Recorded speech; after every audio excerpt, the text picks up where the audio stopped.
All aboard.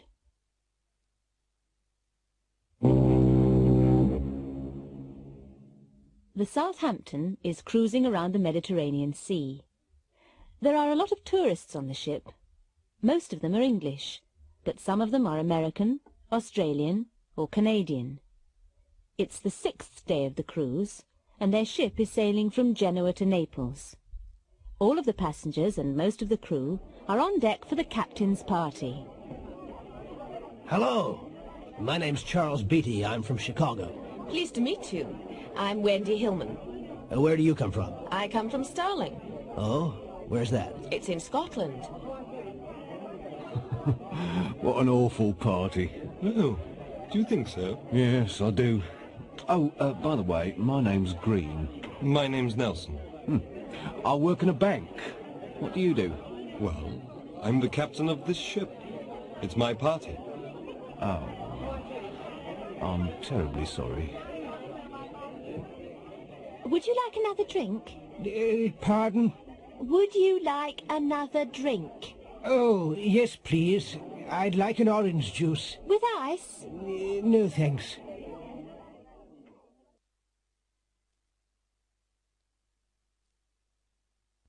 Telephoning.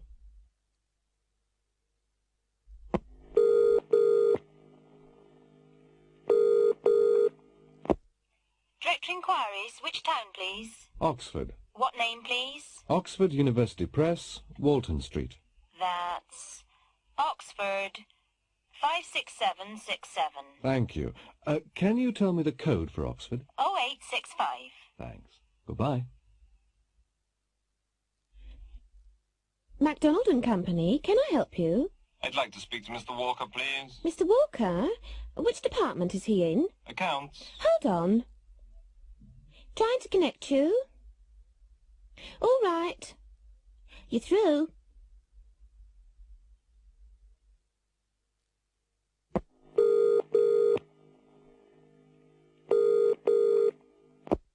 Number, please. Oh, I'd like to make a transfer charge call. Where to? Stratford. What number? 17414. What's your name, please? Joan Fitzgerald. Can you spell that? Fitzgerald. And where are you calling from? 01992 6636. Right. Hold the line, please. Who are you telephoning? Nobody. Well, why are you holding the phone? My watch has stopped. I don't understand. I'm phoning the speaking clock. Listen. At the third stroke, it will be 8:52 and 30 seconds.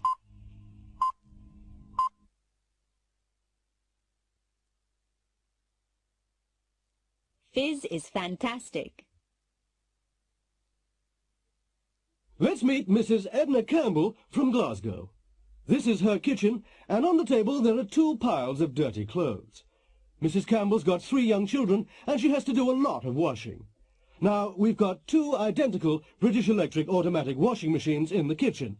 Mrs. Campbell's going to wash this pile of clothes in new Fizz detergent, and that pile in another well-known washing powder. Now both machines are working. And Mrs. Campbell's making us a cup of tea. Ah, both machines have stopped, and she's taken the clothes out of them. Well, Mrs. Campbell, what do you think? Well, I've washed these clothes in Fizz and those clothes in the other powder. Can you see any difference? Ah, yes. These clothes are much cleaner, and they're whiter and softer than the others. These clothes? You washed these clothes in new Fizz. That's right. Oh, it's much better than my usual powder. My clothes have never been cleaner than this. Well, which powder are you going to buy next time? New Fizz, of course. It's the best powder I've ever used.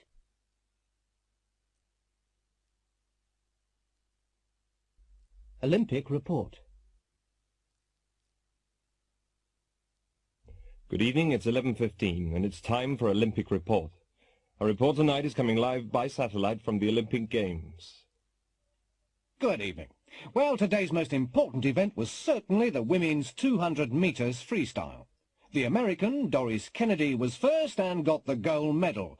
She swam the 200 metres in a new world record time of 1 minute 58 seconds. The USA won 2 gold medals yesterday and 3 the day before, so in the first 3 days they've won 6 golds. This is Jack Lumber from Canada.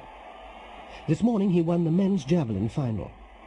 At his first attempt he threw the javelin over 100 metres. Nobody has ever done this before. Unfortunately, there was nearly a terrible accident in the javelin event. Henry Fraser, the British competitor, slipped when he was throwing his javelin, and it hit a judge in the foot. Luckily, it didn't hurt him. Here we are in the Olympic gymnasium. Olga Ivanov, the 15-year-old Russian gymnast, has just finished her display. We're waiting for the results now. And here's the result. She's got an average of 9.5 points. That's the best score today. Olga's won the gold medal. We're just waiting for the last jumper. Ted Kelly from Britain is going to jump. The bar is at 2 metres 30. Now he's beginning his final attempt. And he's jumped. Oh, he's crashed into the bar. He's landing. The bar's fallen. Is he hurt? No, he's all right. He's getting up and walking away, but he's a very disappointed man.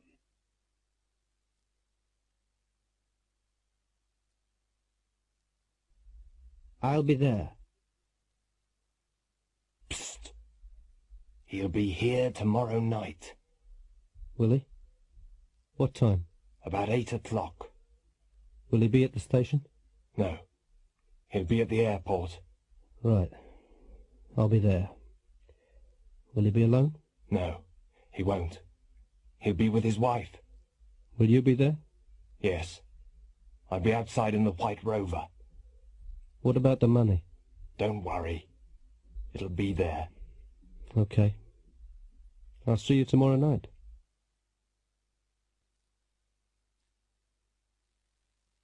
Monday morning. What's the matter? Oh, I don't know. Oh, come on. It's something. What is it? It's just life. It's so boring. Oh, it's not so bad. You've got Daniel. But he's only a baby. It's all right for you. You'll leave the house in 5 minutes. I'll be here all day. When'll you come home? You won't come home till 7. One of us must go to work, dear. Yes, but your day'll be interesting. My day'll be the same as every day. My work isn't always interesting. I know, but you travel around. You meet different people, and you do different things. Who'll I meet today? What'll I do? Eh? I'll wash up, feed the baby, do the washing, clean the house, bath the baby, take the dog for a walk. Dear. Then I'll go to the supermarket, prepare dinner, meet you at the station, have dinner, wash up again. Dear. And then I'll feed the baby again, put the baby to bed. Oh, what a life. Today, tomorrow, this week, this month, next year, forever. It's just Monday, dear. You'll be okay later. Will I?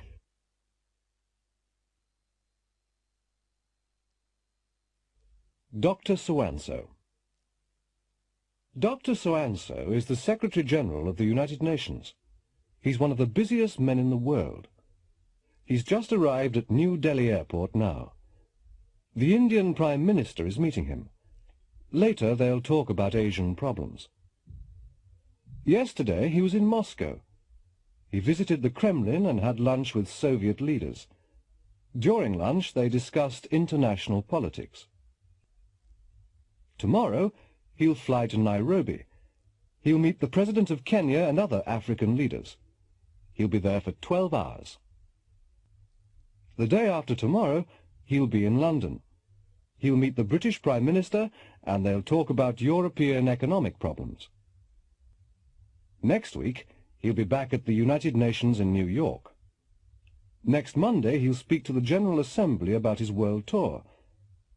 Then he'll need a short holiday.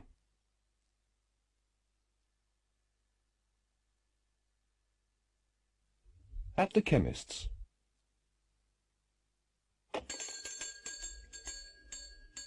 Good afternoon. Good afternoon. Can I help you? Yes, I've got a terrible headache. Oh, how long have you had it? Only about 2 or 3 hours. Well, try these tablets. Take 2 with water every 3 hours. Thank you very much.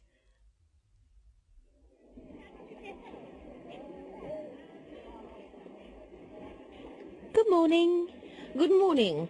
I'd like a toothbrush, please. Nylon or natural bristle? Nylon, please. Hard, soft or medium? Medium, please. What colour would you like? It doesn't matter, really. Oh, white's okay. There you are.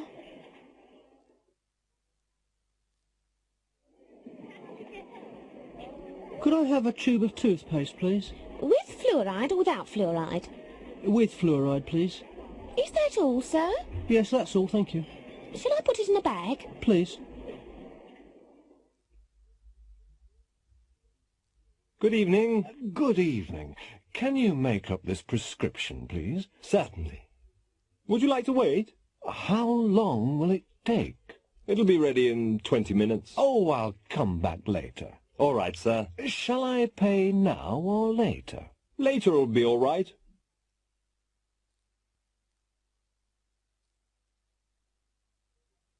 Lord Worth. Come in. Yes, sir. No, no, Mary, I don't want you. Who do you want, sir? I want James. I want him immediately. Yes, sir. I'll go and find him. Ah, James. Did you want to see me, sir? Yes. I wanted to see you 20 minutes ago. Sorry, sir. I was in the garage. I want a car this afternoon. Which car do you want, sir?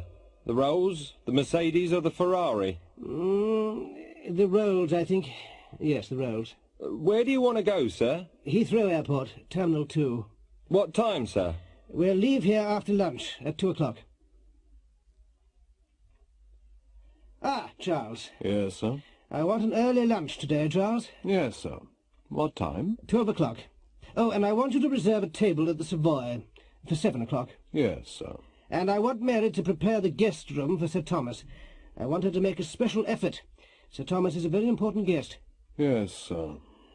Anything else, sir? No, Charles, that's all.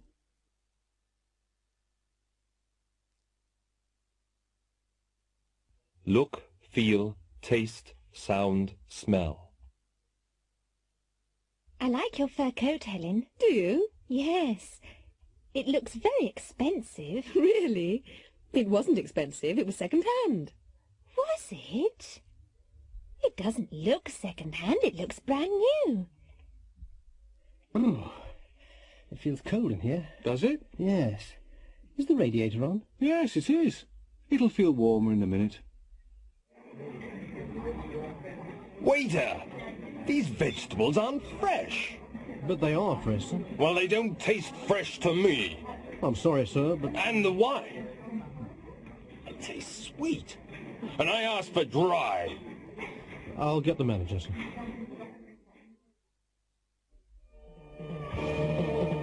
Listen to my new hi-fi, John.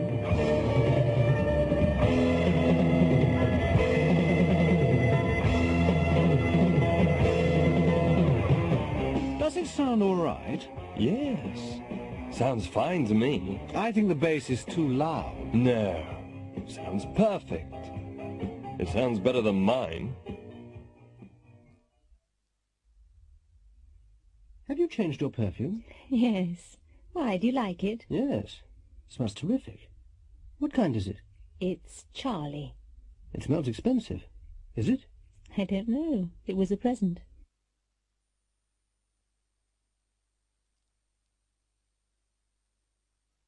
A science fiction story.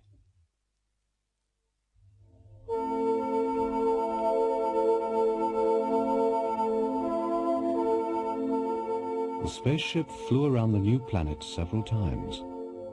The planet was blue and green. They couldn't see the surface of the planet because there were too many white clouds. The spaceship descended slowly through the clouds and landed in the middle of a green forest. The two astronauts put on their spacesuits, opened the door, climbed carefully down the ladder, and stepped onto the planet. The woman looked at a small control unit on her arm. "It's all right," she said to the man. "We can breathe the air. It's a mixture of oxygen and nitrogen." Both of them took off their helmets and breathed deeply. They looked at everything carefully. All the plants and animals looked new and strange. They couldn't find any intelligent life. After several hours, they returned to their spaceship. Everything looked normal. The man switched on the controls, but nothing happened. "Something's wrong," he said. "I don't understand. The engines aren't working." He switched on the computer, but that didn't work either. "Eve," he said, "we're stuck here. We can't take off." "Don't worry, Adam," she replied. "They'll rescue us soon."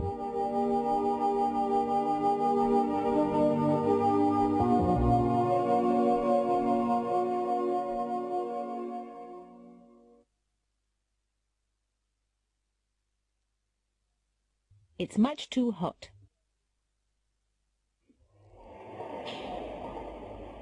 Come on, Susan, hurry up. Drink your coffee. The train's leaving in a minute. We'll be late. I can't finish it. It's much too hot for me to drink. Why don't you put some milk in? I don't like white coffee. Okay. There. Is it cool enough for you to drink now? Yes, but it tastes awful.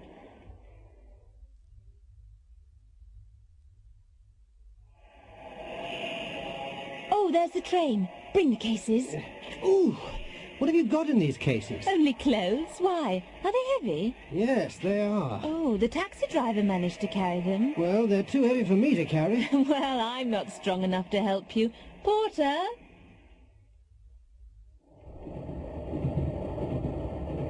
Oh, Michael, I didn't tell you. My sister phoned yesterday. Oh? Which sister? Andrea? Yes, she wants to get married. Married? But she isn't old enough to get married. She's only 17. Who's she going to marry? Basil Caraway. Basil Caraway? I don't believe it. He's much too old for her. He's over 60. I know, but she loves him.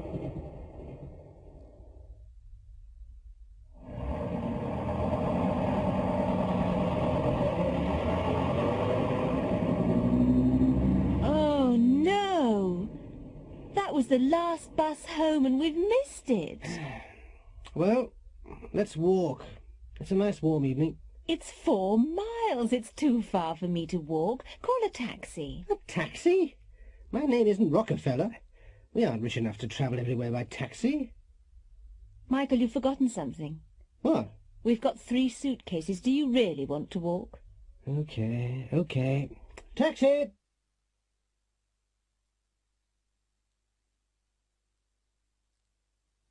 A phone call.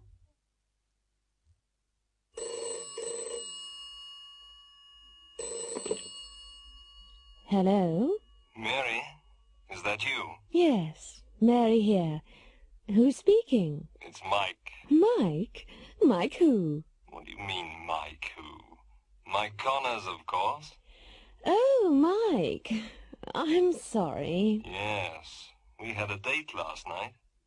Where were you? Oh, I'm sorry, Mike. I couldn't come. Couldn't come? Why couldn't you come? Well, I had to wash my hair. Wash your hair? Why didn't you phone me? I wanted to phone you, but I couldn't remember your number. But it's in the telephone directory. Yes, I know, but I couldn't remember your surname. Oh. But why did you have to wash your hair last night? Well, I had to do it last night because I'm going to the opera tonight. The opera? Who with? George Johnson, my boss's son. I see. He asked me yesterday. I didn't want to go, but I couldn't say no.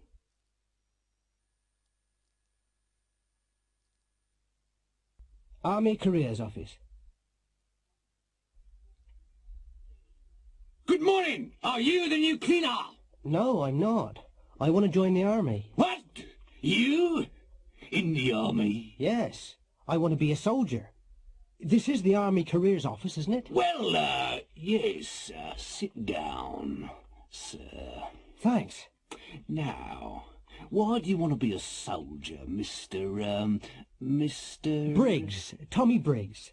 Well, I saw the ad on television last night and it looked nice. Holidays, money, girls, pension, travel. I see. Yes, it's a good life in the army. It's a man's life. Ah.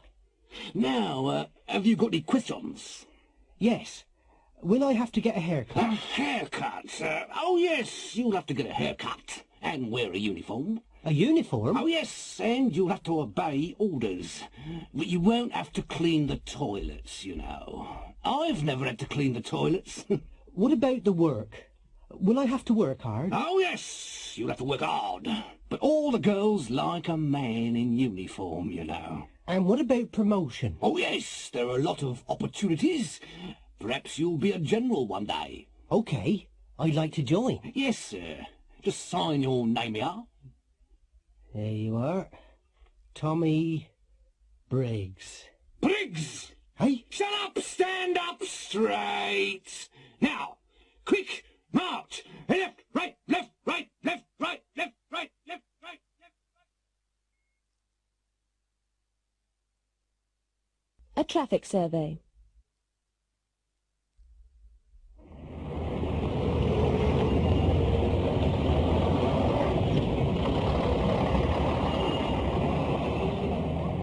The city of Oxford has got a traffic problem.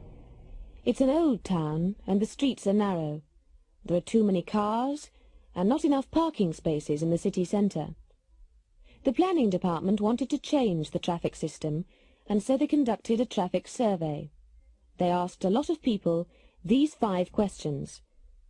1. How old are you? 2. Can you drive? 3. How long have you been able to drive? 4.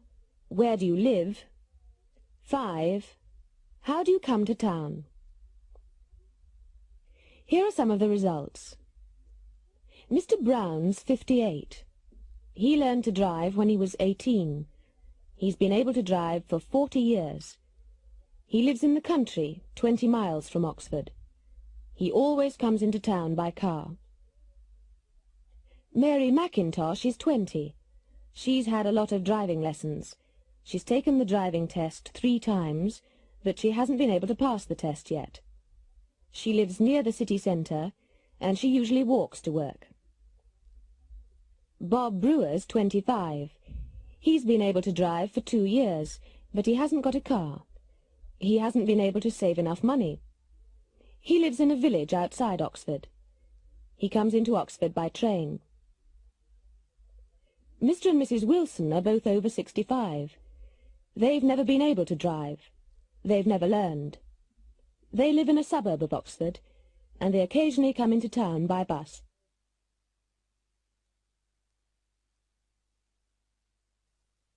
Australia House. Now, Mr. Jones, why do you want to go to Australia? Well, I'm really thinking about my children. You see, there aren't many opportunities here. I lost my job last year and I haven't been able to find another one. Will I be able to find a job in Australia? What do you do? I'm an electrician. Ah, you'll be able to find a job easily. What about accommodation? Will I be able to find a house? Well, that is a problem, but there are hostels for new immigrants. And what about my children? You'll be able to find a good school in Australia. Now, why do you want to emigrate to Australia, Mrs. Baxter? It's Miss Baxter. Oh, I'm very sorry. That's all right. Well, you see, I've never been able to find the right man in England. Well, Miss Baxter, I can't promise anything, but there are a lot of men in Australia. Will I be able to find a tall, dark, handsome man there? Ah, Miss Baxter, this is Australia House, not a marriage bureau. Come in, take a seat. Mr. Cook, isn't it? That's right. Now, why do you want to go to Australia, Mr. Cook? I don't. I just want to leave England. Pardon? What qualifications have you got? Qualifications? Oh, I've never been able to pass any exams. Well, what will you be able to do in Australia? How will you earn a living? I don't know. But I won't be able to work very hard. I've got a bad back.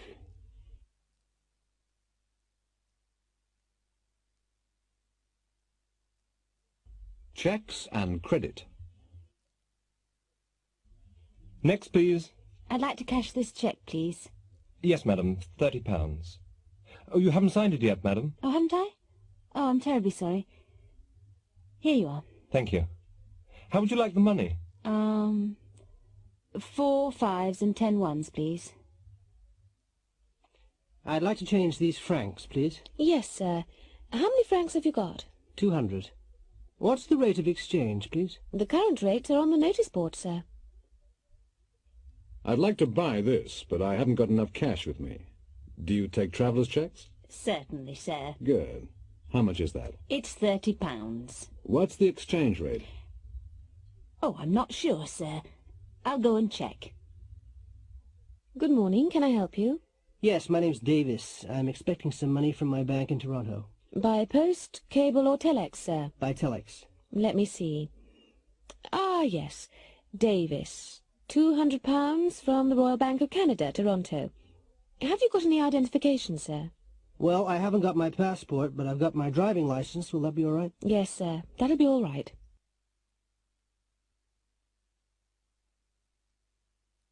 A holiday in Egypt.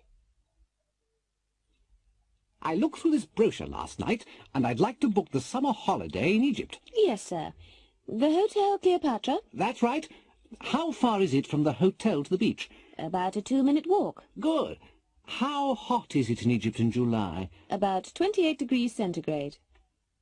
And that's the Great Pyramid, Mr. Harris. Oh, yes. It looks very high. It's about 137 meters high. How long are the sides? They're 230 meters long. It's incredible. How old is it? It's nearly 4,500 years old. We're going through the Suez Canal now. It doesn't look very wide. How wide is it? About 60 meters. And it's 162 kilometers long. Really? This is a big ship. How deep is the canal? The average depth is about 10 meters, but they're going to make it deeper. Hello there, Mr. Harris. Are you coming on the excursion to Cairo today? Oh, yes. How far is it? It's about 150 kilometers. Good.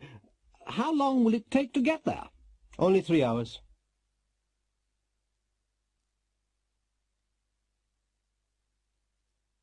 Comparisons. Mr. and Mrs. Kent are old-age pensioners. They go to the shops every Saturday. They have to walk up a very steep hill between their house and the shops. They both walk slowly. Mr. Kent always has to wait for his wife at the top of the hill, because Mrs. Kent walks more slowly than Mr. Kent. Diana and Margaret work in the same office. They're both good typists because they type carefully. Diana never makes a mistake, and Margaret rarely makes a mistake. Diana types more carefully than Margaret. Some drivers occasionally have accidents, but Alan and David are very careless drivers. Alan has already had 2 accidents this year, and David has had a lot. David drives even more carelessly than Alan. Both Carlos and Miguel are good students. They speak English well, but Miguel has spent a year in England, so he speaks English better than Carlos. Tyneside United and Humber Rovers are both near the bottom of the 4th Division. The football season has nearly finished, and Tyneside have won only 1 match. They've played very badly. Humber Rovers haven't won a match yet, and they haven't scored a goal. Humber have played even worse than Tyneside. Tony and Jim work for a construction company. They're very hard workers. They work about 12 hours a day. Tony often works at weekends. He earns more money than Jim because he works harder than Jim.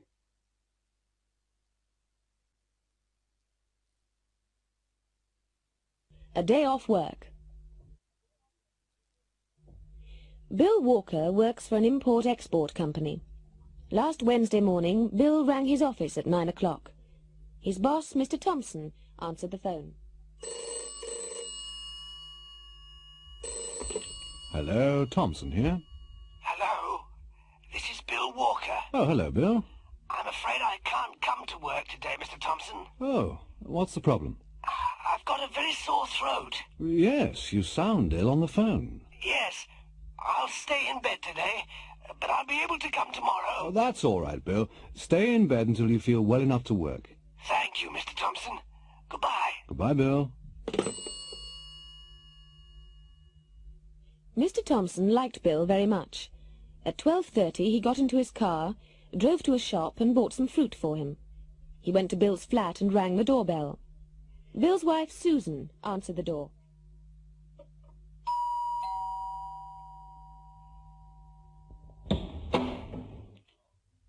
Oh, Mr. Thompson. Hello. How are you? Fine, thanks, Susan. I've just come to see Bill. How is he? Oh, he doesn't look very well. I wanted him to see the doctor. I'll go in and see him. Hello, Bill. Oh, hello.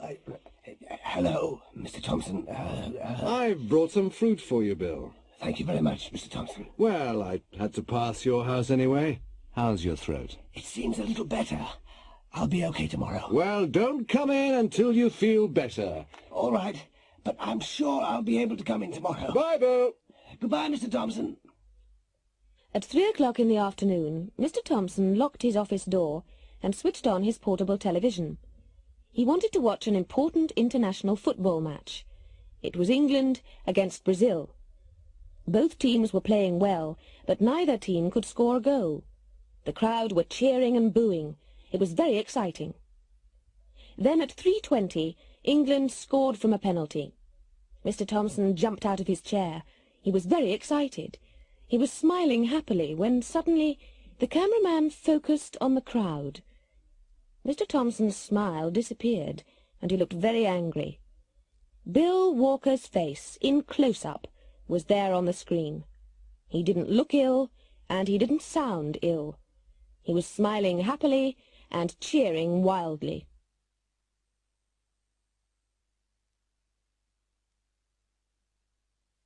Applying for a job. Come in, come in. It's Mr. Chandler, isn't it? Yes, that's right. How do you do? How do you do? Please take a seat. Thank you very much. Well, I've got your application form here. I just want to check the information. Is that all right? Yes, of course. Now, you're 31, aren't you? Yes, I am. And you aren't married, are you? No, I'm not. Not yet. Mm-hmm. You went to secondary school and technical college, didn't you? Yes, I did. But you didn't go to university, did you? No, I didn't. I started work when I was 20. I see.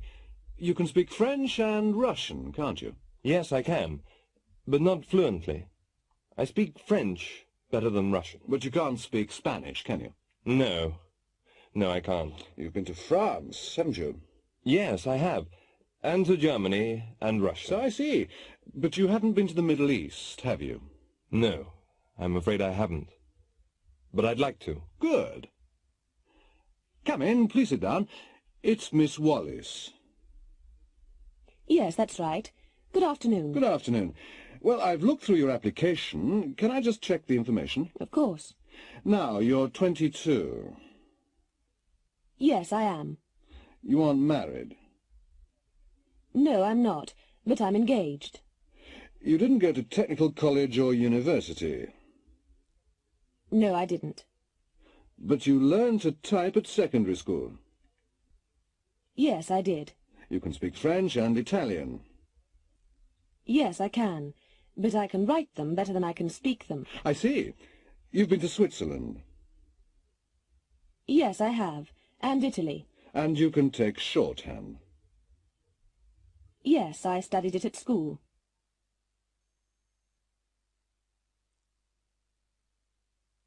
4 disasters.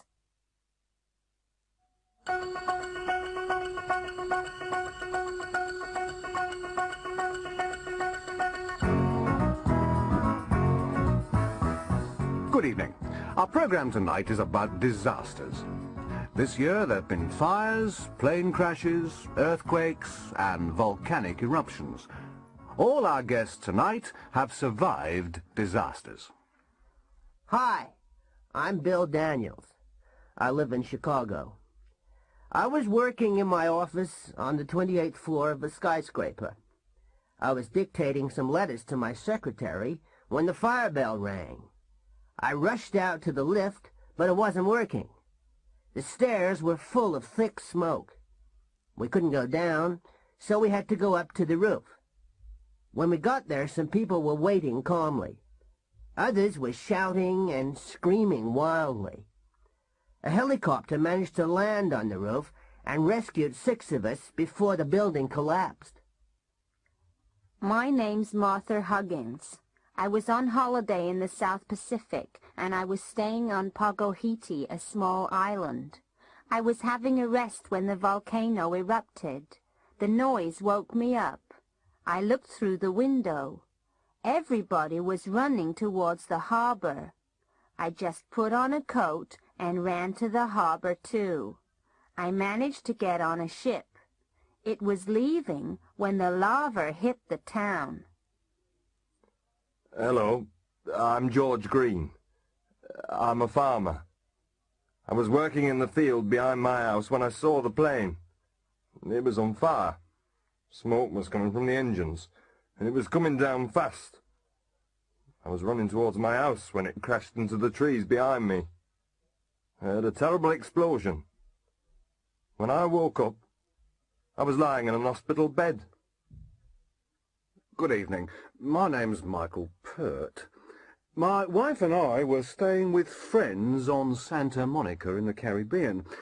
We were having dinner when the earthquake began. Everything shook. All the plates and food fell onto the floor. We were picking everything up when the ceiling fell onto us. We couldn't move, and we had to wait for 3 hours before help arrived.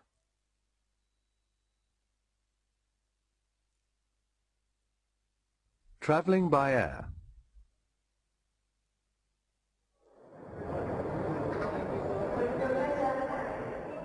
Can I check in here for the British Airways flight to New York? Yes, sir. May I see your ticket and your passport? Here you are. That's fine. Can you put your suitcase on the scales, please? Of course. How much does it weigh? 23 kilos. I'm sorry, but you'll have to pay an excess baggage charge. Oh, it's only 3 kilos overweight. Yes, sir. That's £6. Thank you. Would you like to go through to the departure lounge? British Airways Flight 179 to New York is now boarding at Gate 4. Excuse me? Yeah? I didn't hear that announcement. Which flight did they call? Flight 179 to New York. Are you going there? Yes. So am I. Gate 4's this way. Follow me. May I search you, sir? It's just a security check. Of course. Thank you. Ah, what's this in your pocket? Oh, yes. I'm sorry. It's just a metal comb. May I see it, sir? Certainly. Here it is.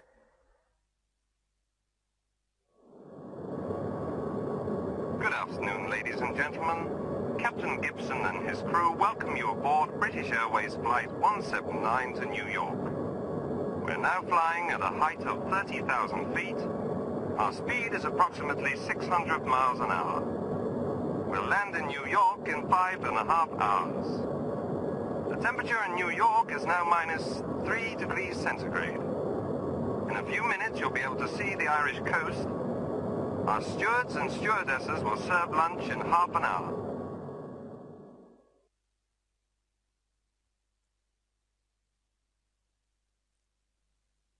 I've cut myself. Oh! This knife's sharp. I've cut myself. Oh, let me see it. It's okay. You haven't cut yourself badly. It's only a scratch. But my finger's bleeding. Oh, don't be a baby. It isn't bleeding much. I'll get a bandage. Did you see the play on television last night? No, I didn't. What was it? Romeo and Juliet. I cried. Cried? Why? Well, it was very sad. At the end, Romeo killed himself, and then Juliet killed herself. Sounds silly to me. Why do they kill themselves? For love. They were silly, weren't they? Now, my guests tonight are the two rock musicians, Dean and Darren Osborne. Hello. Now, you both play the guitar very well. Did anyone teach you? No, we just bought some guitars and we taught ourselves. I see. Sorry I'm late. Oh, that's all right, Mrs. Green. It was our first wedding anniversary yesterday. Oh, congratulations. Thank you. We went to that new restaurant in the high street. Did you enjoy yourselves? Oh, yes, we had a very good time. We had 2 bottles of champagne. Have you seen my new electric cooker? No, I haven't. Oh, it's wonderful. It's got an automatic timer. It can switch itself on and off.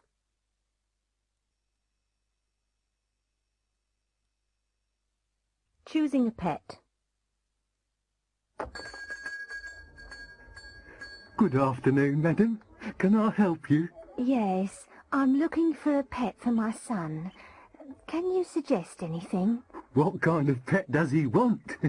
A traditional pet, a cat or a dog, or something unusual?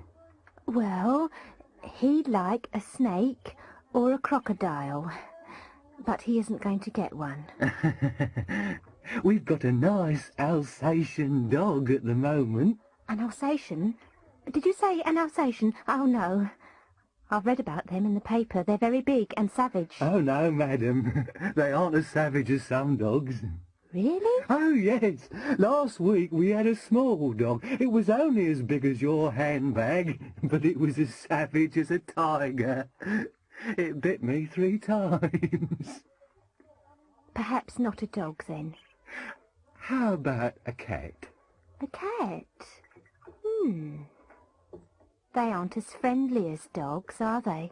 No, but they don't eat as much as dogs either. And they're very clean.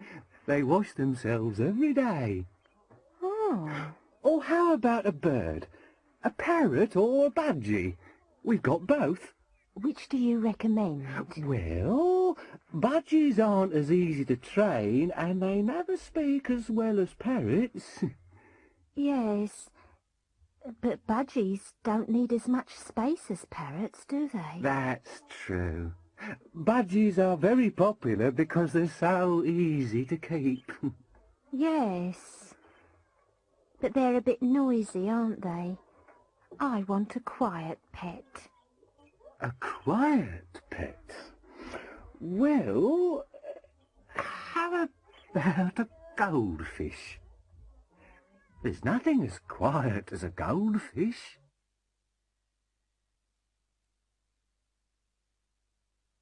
Checking an alibi.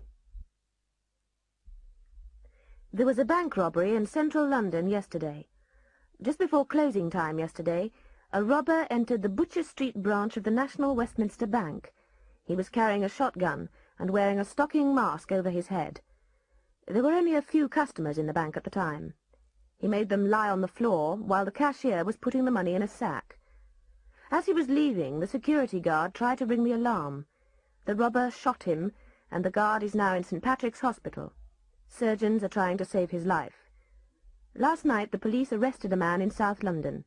He is now helping the police with their inquiries. On Tuesday afternoon, I was at Ascot Races with my girlfriend, Isadora Bell. We left my flat at 1 o'clock in my white Jaguar and drove to Ascot. We didn't stop for petrol, but we had lunch in a pub. I don't remember the name of the pub, but it was somewhere between London and Ascot. We had beer and sandwiches outside. We arrived at the racetrack at 1:55 in time for the first race. We stayed there until the last race at 5 o'clock. We were very lucky. I won a lot of money, but I can't remember exactly how much. That's why I had a lot of money with me when the police came to my flat at 5:30. I left Isadora in central London. She wanted to buy some clothes in Oxford Street. I don't know where she is now. You're John Alfred Smithers. Yes, I am. You're 36. Yes, that's right. It was my birthday yesterday. You sell cars. Yes, I do. And other things. You live in Ealing. Yes, I do. I've lived here all my life. You went to Ascot races yesterday. That's right. You weren't alone. No, I wasn't. I was with Isadora Bell. But you're married, Smithers. Yes, but I haven't seen my wife for 3 years. I see. Now, you left your flat at 1 o'clock. Yes, about 1 o'clock. You were in your Jaguar. Yes, I was. You didn't stop for petrol. No. You had lunch in an Indian restaurant. Oh, no, we didn't. We had lunch in a pub. You don't remember the name of the pub? No, I'm afraid I don't. You had chicken and chips. No, we had beer and sandwiches outside. You arrived in time for the first race and stayed until the last race. Yes. You were very lucky. Yes, I was. You won £5,000. No, I can't remember exactly how much. There was £5,000 in your flat. Was there? You don't know where Miss Bell is now? No, I'm not her husband. But you left her in central London because she wanted to buy some clothes. Yes, yes. It's very interesting, Mr. Smithers. You've got a very fast car. What do you mean? The last race at Ascot began late and it didn't finish until 5:25. So you drove from Ascot to central London and back to Ealing in 35 minutes in the rush hour. That's impossible, Mr. Smithers.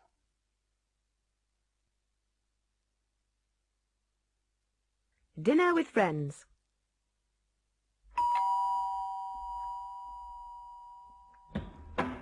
Hello. Hello, Ken. Hello, Barbara. Come in. Shall I take your coat? Oh, thank you very much. What a lovely house. I'm glad you like it. Dinner's nearly ready. Where's Anna? Oh, she's in the kitchen. She'll be here in a minute. Just go into the dining room. How about a drink before dinner? That's a nice idea.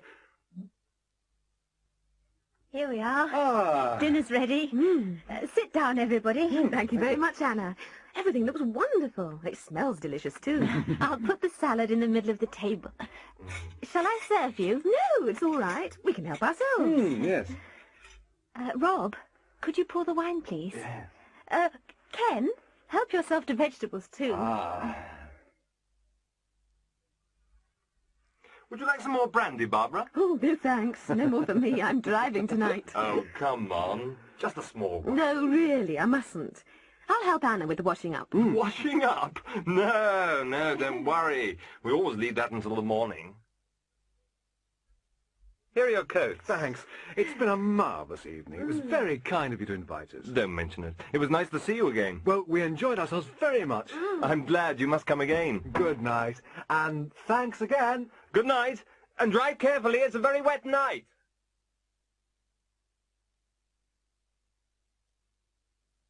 The bad boy of British football. Stanley Walsh, the Eastfield United football star, is in the news again. Yesterday he didn't arrive for a training session. Last night Brian Huff, Eastfield's manager, was very angry. Stanley has had a lot of arguments with Huff. Huff spoke to our reporter last night. Where is Stanley, Mr. Huff? We don't know. When did you last see him? We spoke to each other 5 days ago. I haven't seen him since then. How angry are you? Very. This is the end. Stanley Walsh won't play for us again. But Stanley's the best player in England, isn't he? Did he give a reason? No, he didn't. Has Stanley got any personal problems, Mr. Huff? I don't know. But he's a very selfish man. He only thinks about himself. Our reporter later spoke to Mrs. Lucy Walsh in her £50,000 apartment. Where is Stanley, Mrs. Walsh? I don't know, and I don't care. When did you last see him? We haven't seen each other for 2 weeks. Have you spoken to each other? Or written to each other recently? No, we never want to see each other again. But why, Mrs. Walsh? Ask Stanley. Our reporter found Stanley at his villa in Spain. He was with Inga Carlson, the Swedish actress. He seemed very happy. How long have you known each other, Stanley? We met each other in a disco 3 weeks ago. It was love at first sight. But what about your football? Oh, football can wait. Inga's the most important thing in my life. We love each other very much and we understand each other. And your wife, Stanley? What about your wife? Oh, that finished a long time ago. What happened? Well, I was in love with Lucy for a long time. We taught each other a lot, but... But what? Well, we started to hate each other. We couldn't even look at each other. So what are you going to do next? I don't know. Ask Inga.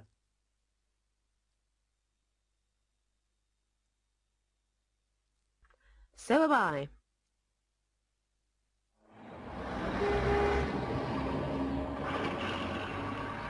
I'm on holiday next month. So am I. I need a change. So do I. I'm tired of the same office and the same people every day. Where are you going? Spain. Oh, I went there last year. So did I.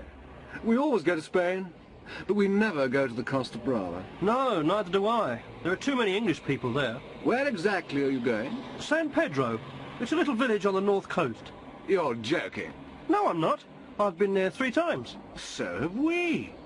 And we're going there this year, too. Not to the Hotel del Sol. Yes. Why? Well, I'll see you. I'm staying there too. I'm happy. So am I. I'm not crazy. Neither am I. I'm not a student. I am. I'm a teacher. I'm not. I've got a book. So have I. I haven't got a Rolls Royce. Neither have I. I haven't got any money. I have. I've got an electronic watch. I haven't. I like music. So do I. I don't like snakes. Neither do I. I don't eat meat. I do. I come to school on Sundays. I don't. I was here last week. So was I. I wasn't late this morning. Neither was I. I wasn't at home yesterday evening. I was. I was at the cinema last night. I wasn't. I studied mathematics at school. So did I. I didn't go to the cinema last night. Neither did I. I didn't play sports at school. I did.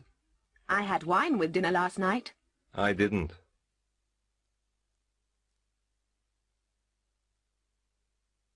A family problem. Flat 4, 185 Kings Road, Chelsea, London SW3, 5th of May 1979. Dear Daddy, thank you very much for the birthday present. I was very pleased with the Ferrari, but I didn't like the colour, so I'm going to change it.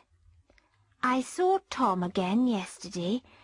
You're worried about him, aren't you? Well, don't worry about him. He's all right. He's very good at his job. He's a drummer in a pop group. I'm going to bring him for dinner next weekend so you can meet him. Love, Samantha. P.S. We love each other very much. He isn't interested in your money. Dear Samantha, I'm sorry about last weekend.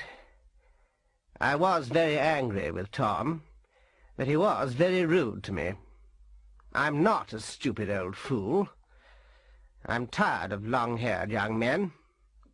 He didn't even dress for dinner. You love him, I know. I just feel sorry for you, and I'm worried about your future. Tom likes pop music. He isn't interested in anything else. He isn't interested in you at all. You're making a terrible mistake. And I'm glad he isn't interested in my money, because he isn't going to get any. Love, Daddy.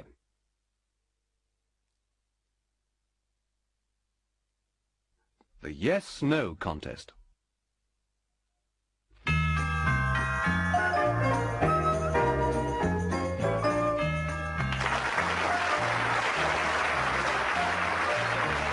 Good evening. I'm Martin Smiles. Welcome to the yes-no contest. Now, the rules are very simple. I'm going to ask questions for 30 seconds. You mustn't answer with yes or no, and you mustn't nod or shake your head. Well, here's our first contestant, Mrs. Alice Leach from Nottingham.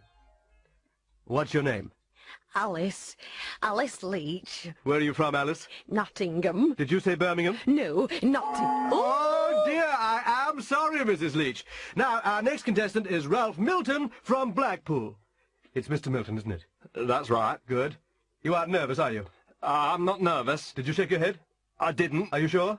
Yes. Oh, I'm dreadfully sorry. Better luck next time, Mr. Milton. Now, here's our third contestant. It's Brian Tankard from Bristol. Hello, Brian. Hello. You work in a bank, don't you? That's correct. Do you like your job? I enjoy it very much. Oh, do you? I said I enjoy it very much. Now, you aren't married, are you? I am married. Is your wife here tonight? She's at home. So she isn't here? Of course not. Have you got any children? I've got 2 children. 2 boys? A boy and a girl. And you did say you enjoyed... Oh, that's 30 seconds. Well done. You've done it. Isn't that wonderful, everybody? He's won tonight's star prize, a brand new fully automatic dishwasher.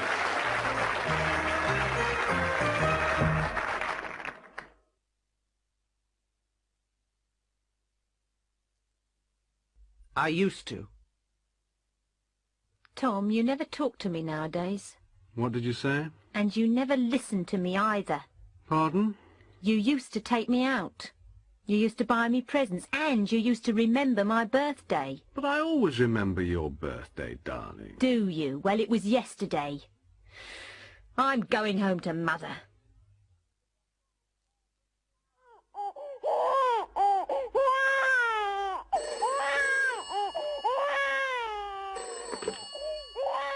Dorchester 17908. Hello, Angela. Oh, hello, Mum. How's the baby today? Oh, he's crying again. He cries all day. Oh, you can't complain. When you were a baby, you used to cry all day and all night. Oh, no, Mum. But I feel so tired. There's so much housework. Oh, but you've got a washing machine, a tumble dryer, a vacuum cleaner and a dishwasher. I used to do everything by hand. I know. I've heard all this before. I'm sorry, dear. I'll come and help you. Stanley, you used to be the best footballer in England. Are you going to come back and play again? Oh, no, I'm not. Why not? Well, football used to be the most important thing in my life, but it isn't anymore. For 10 years I used to practice every day. I never used to smoke, drink, or stay up late. Why has your life changed, Stanley? Well, I was poor then, but I'm not now. I don't need to play football anymore. Dad? Yes? There's a good film on in town. Oh, yes. What is it? War in Space. Are you going to see it? I'd like to. All my friends are going. But I haven't got any money. All right, all right. How much do you want? £3. £3? When I was your age, I only used to pay 5 pence for the cinema. That was a long time ago, Dad. Yes, but my father used to earn £3 for a week's work.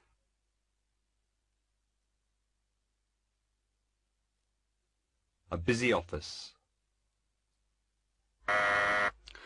Yes, Miss Wright, what is it? Mr. Hudson wants to speak to you, sir?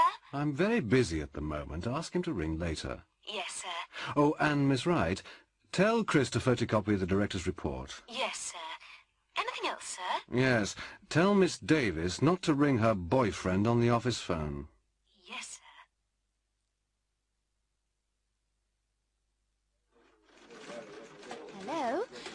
Mr. Power's secretary? Yes, Hudson here. I'm afraid Mr. Power's busy at the moment. Can you ring later? All right. What about this afternoon? Yes, that'll be all right. Oh, Chris? Yes, Miss Wright? Mr. Power wants you to photocopy this report. Oh, yes, I'll do it later. No, Chris, do it now. I know it's important. Miss Davis, did you ring your boyfriend on the office phone yesterday? Well, yes, I did. But it was urgent. I think Mr. Power heard you. He wasn't very pleased about it. Don't use the office phone for personal calls. No. No, Miss Wright. I won't do it again. I'm sorry. Miss Wright, did you speak to Mr. Hudson? Yes, I did. I asked him to ring later. He says he'll ring you this afternoon. That's fine. Has Chris photocopied that report yet? Not yet, but I told him to do it immediately. I think he's doing it now. Good. Did you tell Miss Davis not to ring her boyfriend from here? Oh, yes. I told her not to use the office phone for personal calls. She says she won't do it again. I'm sure she won't. I hope she won't. Her boyfriend lives in Australia.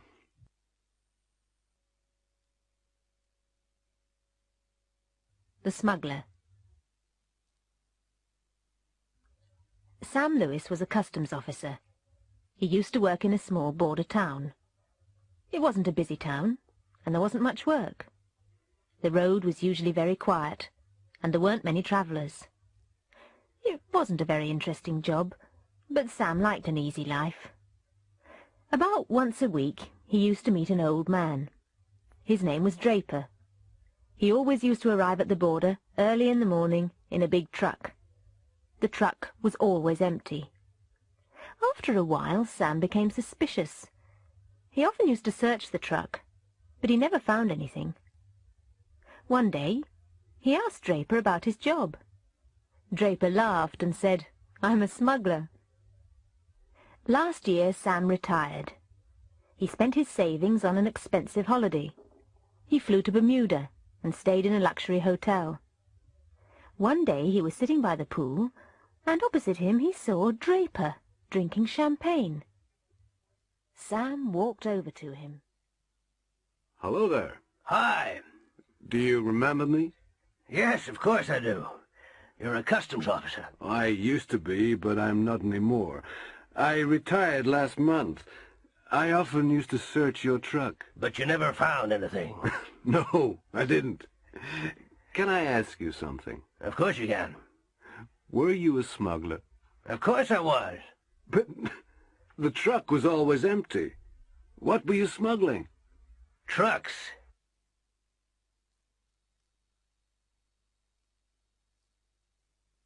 I'm bored. I'm bored. Well, do something interesting. What, for example? Go to the cinema. The cinema bores me. Always? Yes. All the films are so boring. I'm not interested in sex and violence. Well, what interests you then? Nothing. You need some fresh air. Have you heard the news, Bill? No, why? A war has just started in Mandanga. Mandanga? Where's that? Oh, I don't know exactly, but it's worrying. They showed a television report last night. Well, I'm not worried about it. I never watch the news these days. I prefer sports programmes. Why aren't you interested in the news? Well, all the news is bad. I just want entertainment in the evenings. What are you doing tonight, Mike? I'm staying in. There's a good horror film on the telly. What is it? The Blood of Frankenstein. Well, that sounds frightening. Not really. I think horror films are amusing. Amusing? Horror film? Yes. I went with Anne to see Dracula last week. I was very amused. I laughed from beginning to end. What about Anne? Oh, she was terrified. She was under the seat. Did you go to the football match on Saturday? Yes, I did. It was very exciting, wasn't it? Yes, it was. Both teams attacked. Yes, 1-0, 1-all, 2-1, 2-all, 2-3, 3-all. My brother was so excited near the end that he threw his hat in the air when Manchester scored their fourth goal. Did he find his hat? Yes, but it was a bit embarrassing. He had to ask a policeman for it.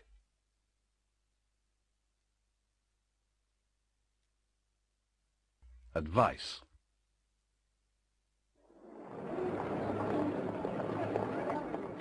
What's the matter, Jenny? You look worried. Yes, I'm trying to lose weight. Oh, you don't need to lose weight. Oh, I do. I've just bought some new jeans and I can't get them on. They're too tight. Well, you should go on a diet. I know. But what kind of diet? You should eat lots of salad and fruit. Yes, but I don't like salad. I prefer meat. Well, you can eat meat, but you shouldn't eat too much. You shouldn't eat bread or potatoes either. What about alcohol? Can I drink wine? Oh, no, you should never drink alcohol. What's the matter, Peter? You don't look very happy. I'm not. I'm worried about my English. What's the problem? I'm not practicing enough. Why not? Well, it's difficult to meet English people. You should go out more. Where should I go? Oh, you should go to pubs. You should join a club. But English people never speak to me. Ah, you should speak first. What can I talk about? The weather. English people are always interested in the weather.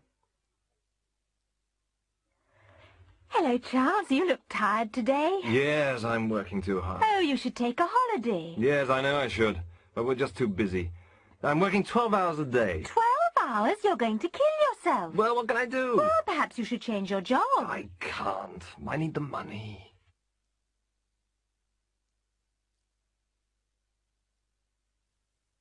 An evening out. Shall we go out tonight? Okay, let's go to a restaurant. Which one? How about the Flamenco? The Flamenco. Which one's that? Don't you remember? That's the one that serves seafood. Oh, yes.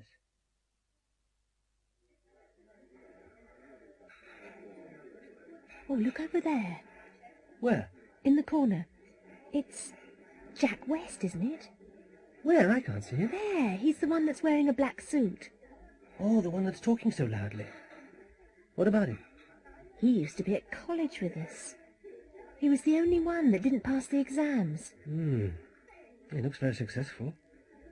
What does he do now? Nothing. He doesn't have to work. Why not? Well, you remember, don't you? He married Patty Hetty.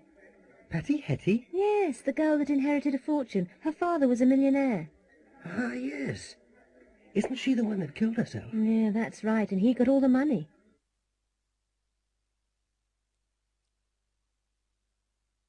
I've been waiting. Hello, Miss Wright. Is the boss in? Yes, Chris, he is. He's in his office and he's waiting for you. Oh. What time did he arrive? He arrived at 20 to 10. 20 to 10? So he's been waiting for 20 minutes.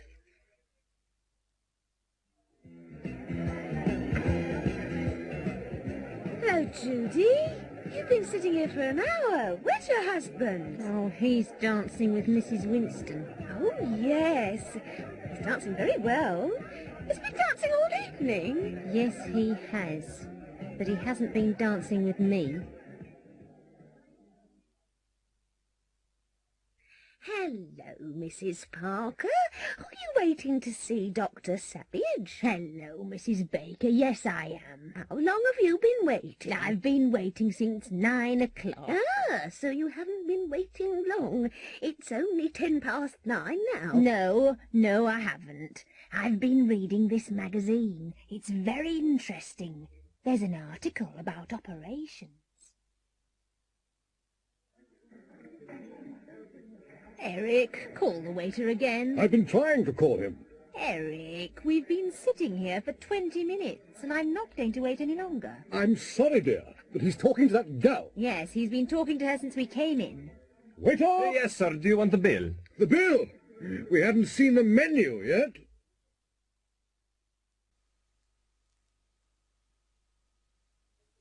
A court case. A few months ago there was a bank robbery in Stanford. The police arrested a man and a woman. They're in court now. A woman saw the robbery. She's standing in the witness box. The judge and the 12 members of the jury are listening to her. A lawyer is asking her some questions. Now, Miss Dexter, you saw the bank robbery, didn't you? Yes, I did. You saw a man, didn't you? That's right. I saw him when he went into the bank and when he came out. Now, look around the court. Can you see that man? Yes. He's the man I saw. He wasn't alone when he went into the bank, was he? No, he was with a woman. Now, look around the court again.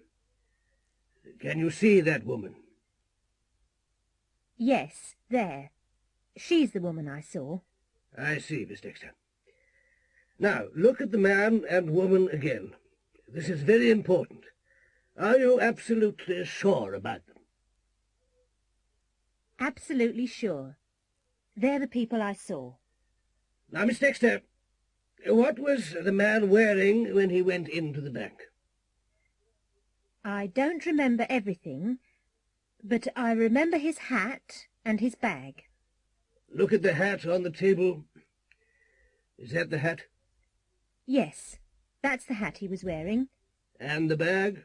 Yes, that's the bag he was carrying. Do you remember anything about the woman? Yes, she was wearing a blonde wig and black platform shoes. How do you know it was a wig, Miss Dexter? Because it fell off when she was running to the car. Look at the wig on the table. Is that the wig? Yes, that's the wig she was wearing. And the shoes. Look at the shoes. Yes, they're the shoes she was wearing. Thank you, Miss Dexter.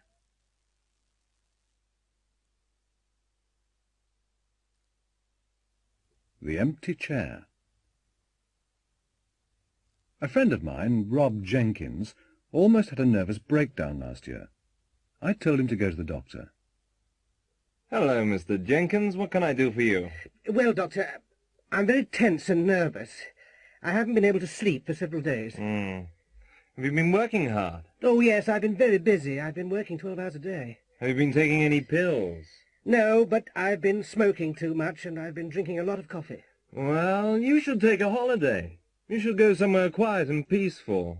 Like Cornwall. Why don't you go there? Rob decided to go to Cornwall the next weekend. Penkey was a very small fishing village on the north coast of Cornwall. There were no trains or buses to Penkey, so he had to drive. It was a long journey, and Rob arrived late on Friday evening. The landlady of the guest house, Mrs. Doone, answered the door and showed him to his room. Rob was very tired and went straight to bed. He slept well and didn't wake up until 9 o'clock the next morning. Rob went downstairs for breakfast. Because there were no other guests, Mrs. Doone invited him to have breakfast with her and her daughter, Catherine. Catherine was already sitting in the dining room. She was about 13 years old, with long black hair and clear grey eyes. Mrs. Doone went to the kitchen to prepare breakfast. Rob and Catherine looked at each other nervously for a few seconds. There are 4 places at the table. Is there another guest? Oh, no.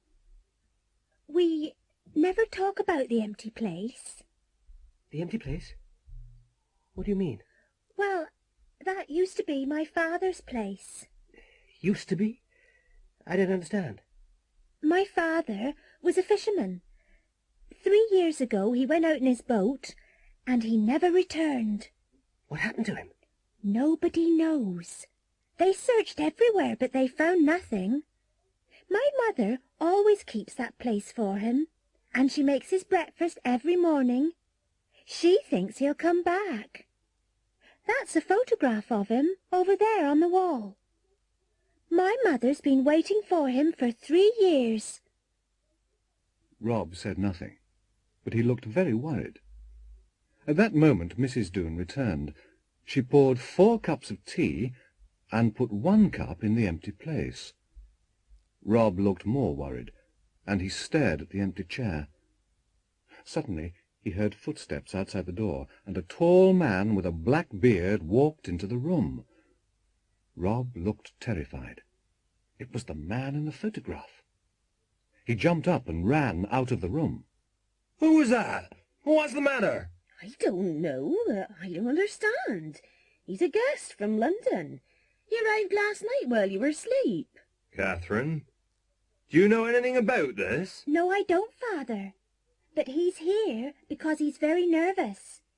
He says he's hiding here because a tall man with a black beard is trying to kill him. Catherine, have you been telling stories again? Stories, Father? Me?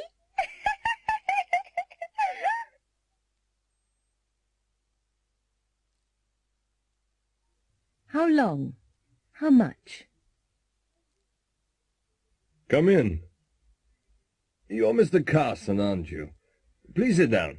Thank you. What can I do for you, Mr. Carson? Well, I want to borrow some money. What for? I want to buy a car. I've been saving for 2 years. Ah. How much have you saved? I've saved about £1,000. What are you reading? The Godfather. It's about the mafia in America. John told me to read it. Oh, it's a very long book. I know. I've been reading it for a month and I haven't finished it yet. How many pages have you read? About 400. I don't like long books. Neither do I. Petrol, sir? Please, fill it up. Which grade? 4-star. It's nearly empty. I've been driving all day. Oh, how far have you driven? Oh, about 400 miles. I've driven from Scotland. Oh, that's a long way. Shall I check the oil and water? Please. Hello, Jenny. You're still working? It's time for lunch. I know, but I haven't finished these letters yet. They're important. Mr. Power wants them this afternoon. How long have you been typing? Since 9 o'clock. I didn't stop for coffee. How many have you done? Oh, most of them. There are only 2 left. Well, do them after lunch. No, I'll do them now. Okay. See you this afternoon.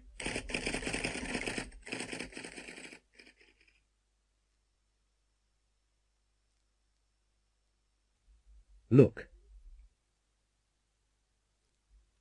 Nick Owen is a guide for Britannia Tours. Some new tourists have just arrived in Exmouth. He's showing them around the town. I'm sure you'll enjoy your stay here. There's the beach that's the safest for swimmers. The other beaches aren't as good. And that's the shop that sells picnic lunches. Over there's the shop that sells souvenirs. I'll meet you back here at 4 o'clock. Paul's showing Angela some holiday photos. Look. This is the hotel I stayed in. And here's the restaurant I used to go to. I used to eat there every day. This is the beach we used to lie on. It was a marvellous holiday. Anne's just had an accident. She's telling a policeman about it. The car in front of me stopped suddenly. I managed to stop, but the van behind me didn't. It hit my car and pushed it into the car in front. There's my car. There's the van that hit my car. And that's the car my car hit. Paul's showing Angela an old school photo. The headmaster's in the middle. He's the one that taught us Latin. His lessons were very boring. The fat one on the left is Mr. Bunter. He's the one that used to hit us with a cane. Mr. Cherry's on the right. He's the one that taught us French and football. I was never bored in his lessons. This is a picture of Ronald Rigg. He's the man the police arrested yesterday. He's standing next to P.C. Martin. Martin's the policeman that caught him.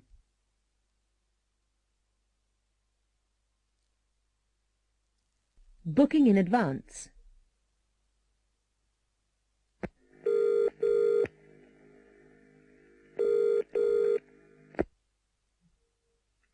Hello, Old England Restaurant. Can I help you? Yes, I'd like to book a table for tonight. Yes, sir. What time? 8 o'clock. Certainly, sir. For how many people? There are 10 of us. 10 of you. We don't usually accept large parties, sir. I know, but we are regular customers. What's your name, please, sir? Richard Burton. Mr. Burton. Of course, that'll be all right. We'll put 2 tables together. I'd like 2 seats for the concert on Thursday evening. Yes, where would you like to sit? I'm not sure. Well, here's a seating plan of the concert hall. How much is it in the middle? £6. £6? That's a little too expensive for us. How much is it there, At the back. £2. That's fine. What time does the concert start? At 7:30, sir. Have you got any seats left for the Stratford excursion? Yes, sir, there are a few seats left. Is that the one that goes to Oxford as well? That's right. How long does the whole excursion take? Approximately 10 hours, sir. Shall I pay you now? If you don't mind, sir.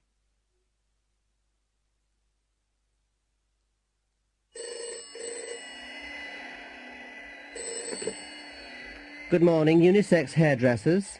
Good morning. I'd like to make an appointment, please, at 3 o'clock this afternoon with Marcel. Let me see. I'm afraid Marcel's busy at 3, madam. Oh, dear, Marcel always does my hair. I'm sorry, madam. Well, how about 4 o'clock? I'm terribly sorry, madam. Marcel's busy all afternoon. Oh, what a nuisance. I'm very, very sorry, madam, but you should always book well in advance.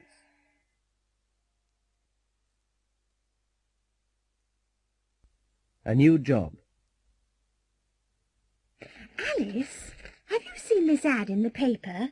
Oh, yes. But I'm not interested in finding a new job. I've been here since I left school. I like working here. Really? I've only been here for 2 months and I'm already tired of doing the same thing every day. I want some adventure. Adventure? There's too much adventure in New York. People are afraid of walking in the streets. Oh, come on, it's not that bad, and the salaries are fantastic. I'm not interested in earning more money. I've got enough now. Oh, yes, but you live at home with your parents. But I like living with my parents. What's wrong with that? Oh, nothing, but I like being independent. I like travelling. I enjoy meeting new people. I'm going to apply for the job. Well, good luck.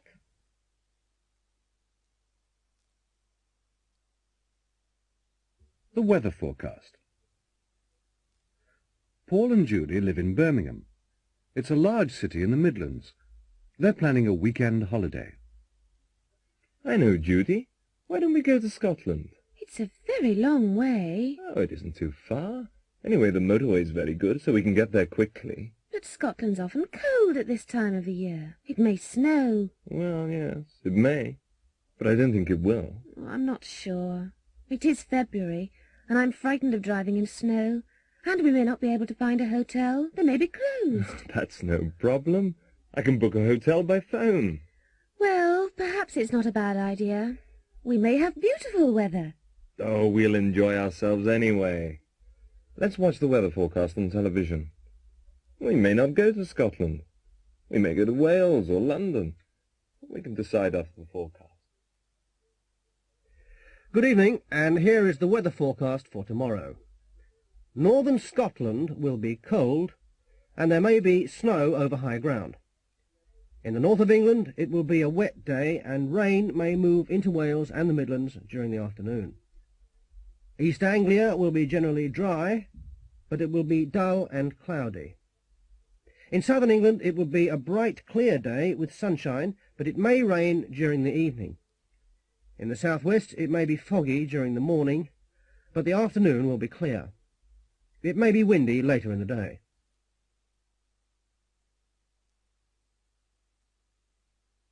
A restaurant kitchen. Hurry up, Chef. The customers have been waiting for 10 minutes. They're hungry and they're getting angry. I know, but I've only got one pair of hands. You'll have to help me.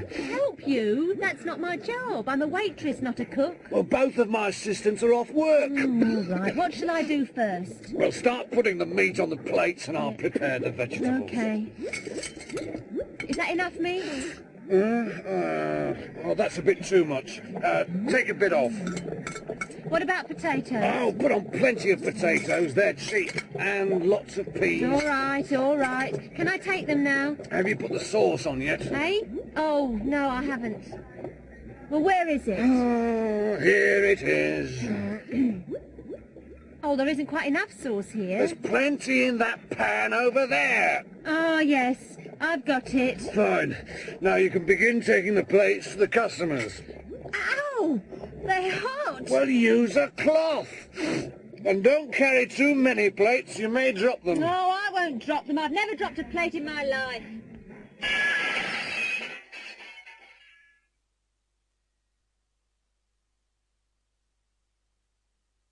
Asking for directions. Excuse me. Yes? I'm looking for the men's clothes department. Ah, yes, sir. It's on the 4th floor. The lift's over there. Thank you, but I'll use the stairs. I need the exercise. Good morning. Can I help you? Yes, I've got an appointment with Mrs. Truman, the sales manager. What time is your appointment, sir? 11:30. Right. Go up those stairs to the 1st floor. Take the corridor on the left. Mrs. Truman's office is the 3rd door on the right. You can't miss it. Thank you. Oh, sir. Yes? Don't bother to knock. Go straight in. She's expecting you.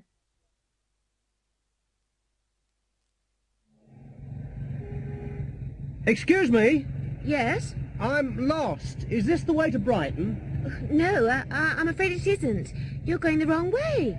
This is the Portsmouth Road. Oh, dear. Can you tell me the way to Brighton? Yes, turn round and go back to the roundabout. Take the 3rd exit, that's the A272. The A272? That's right. You'll see signposts to Brighton from there. Yes, please. 2 to Market Street, please. 36p. Can you tell me when we get there? Okay. Thanks a lot.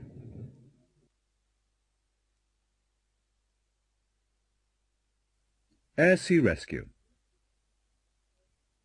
This is the Radio 1 news desk. In Dorset, a helicopter is trying to rescue a man who has fallen down a cliff. He's lying on a small beach. An Air Sea Rescue helicopter has arrived at the scene, and one of the crew has climbed down a ladder to the beach. He's speaking to a doctor by radio. Hello? Can you hear me, Doctor? Yes, I can hear you clearly. Is he unconscious? No. He's conscious, but he looks pretty bad. Okay. Ask him if he can move. Can you move? No. Ask him if he's in pain. Are you in pain? Oh, yes. Ask him where it hurts. Where does it hurt? It's my back. Right. Don't move him. I'm coming down. Frank Aitken is the editor of the Daily News. He's sending a trainee journalist to interview the American singer Bob Sonata. Now, I've arranged the interview for 4 o'clock at his hotel. Ask him lots of questions, you know, ask him if he likes England, ask him what his next record will be, when he recorded it, and ask him where. Ask him all the usual questions, but don't ask him how old he is, okay?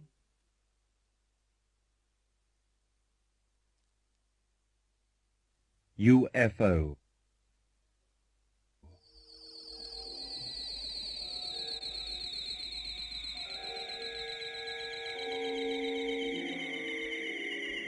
Ronald and Jean were driving along a quiet country road in southern England.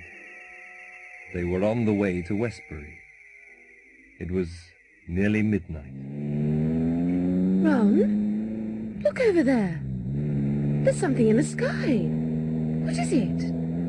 I don't know what it is. It's probably a plane. I don't think so. It's too big. And too bright. Oh, no. What's the matter? Well, the engine stopped. Why has it stopped? I don't know why it stopped. We'll have to find a garage. Is there one near here? Yes. There's one in the next village, but I don't know if it's open. It's very late. Suddenly there was a loud noise, and a big, bright silver object flew low over their car. It stopped in midair, turned round, and flew back over their car. Then it went straight up into the sky and disappeared. Oh, Ron! What was that? Huh? Don't ask me. I've got no idea what it was. Oh, I'm frightened. Let's go. We can't. The engine isn't working. Oh, Try it again. Well, that's strange. It's okay now. I wonder why it wasn't working. Oh, Ron, do you think it was a UFO? I don't know. I really don't. We should phone the police. Ron, do you think they'll believe us?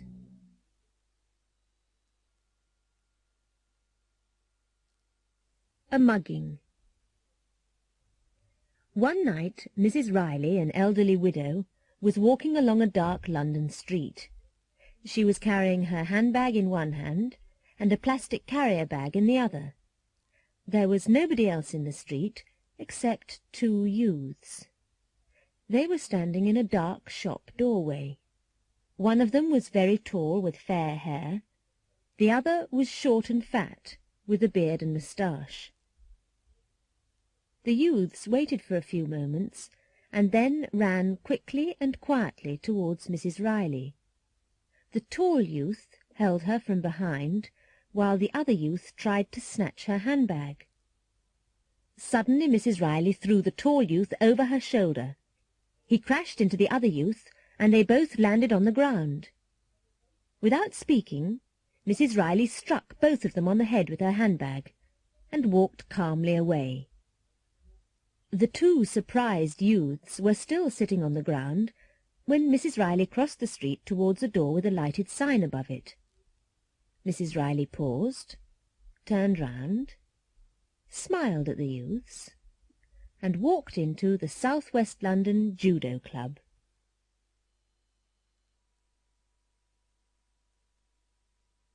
An important visitor.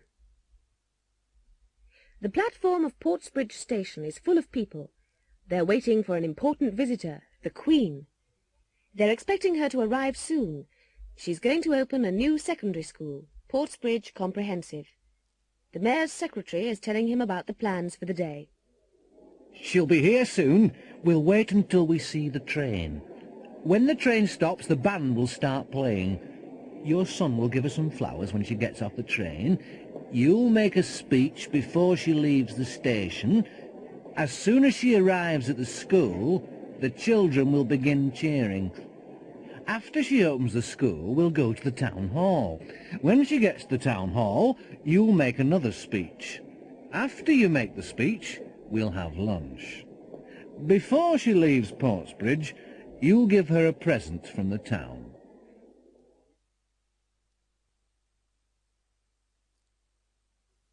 General Hospital. Mr. Wallace is in the maternity ward. His wife's going to have a baby. Hello. You're Mr. Wallace, aren't you? Have you been waiting long? Not really. Is there any news? Not yet. We'll tell you as soon as there is. Have you thought of any names for the baby? Oh, yes. If it's a girl, we'll call her Victoria. If it's a boy, we'll call him Jason. Oh. David Foster has had a serious accident. His wife's outside the operating theatre now. Mrs. Foster, I'm Dr. Payne. Oh, Doctor, how is he? Well, I'm afraid we'll have to operate. Oh, no. He's always been afraid of operations. Don't worry. If we operate now, he'll be all right. Oh, Doctor, do you really have to? I'm afraid so. He's lost a lot of blood. If we don't operate, he'll die. Mr. Frampton has just arrived at the hospital. He's going to have a minor operation tomorrow. This is your bed, Mr. Frampton. Oh, thank you, sister. Now, could you get undressed and get into bed? There's a buzzer on the bedside table. If you press the button, someone will come at once. Oh, I'm sure I won't need anything. Well, don't forget. If you need anything, just press the button. Oh, dear, how did this happen? He was just playing with the saucepan, and he put it on his head, and now it's stuck. Have you tried to get it off? No, I'm afraid of hurting him. Yes, if we pull too hard, we'll hurt him. What are you going to do? Well, if I don't get it off, he won't be able to eat. Oh, no! I'm only joking. If I put some soap on his head, it'll come off easily.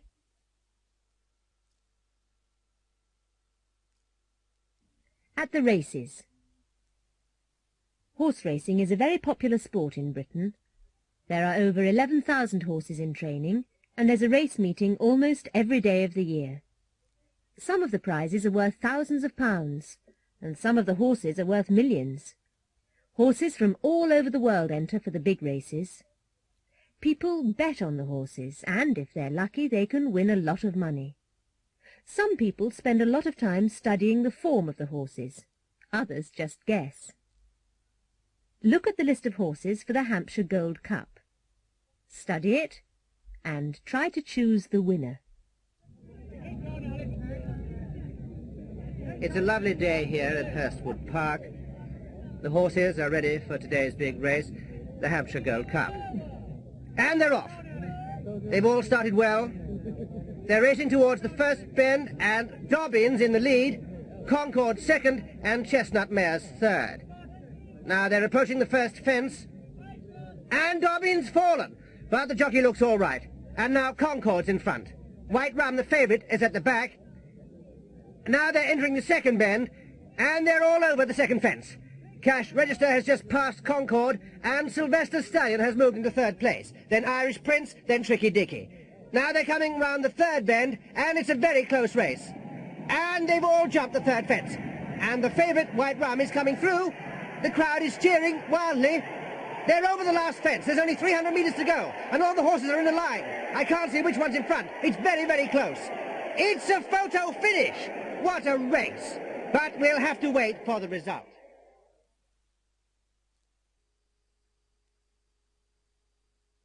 On the road.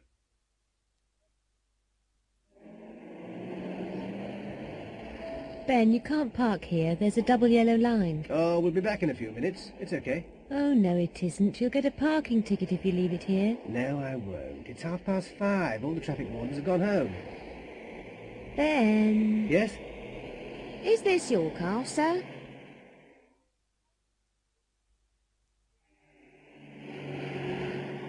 Excuse me, may I see your licence?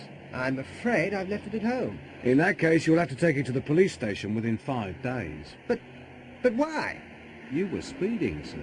But I was only doing 35. There's a 30 miles an hour speed limit on this road, sir. Is there? I didn't see the sign.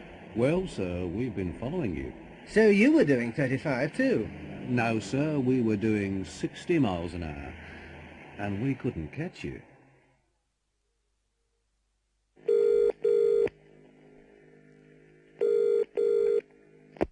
Hello? Wadley's Garage? Oh, good evening. I don't know if you can help me. My car's broken down. We have a 24-hour breakdown service. Where are you? I'm on the A357, just north of Ringbourne. My car's just past the Red Lion pub. It's a white MG. Do you know what's wrong with it? I've got no idea, but it won't start. I'll send a mechanic out to you. He'll be there in about 10 minutes. It's nothing serious, sir. You've run out of petrol. Oh. Can you tow me to the garage? Oh, that's not necessary. I've got a spare can of petrol in my truck. Shall I pay you now, or shall I come to the garage? You can pay me now. Will you take a cheque? I've run out of cash, too. Yes, that's okay. Hold on. I can't find my chequebook.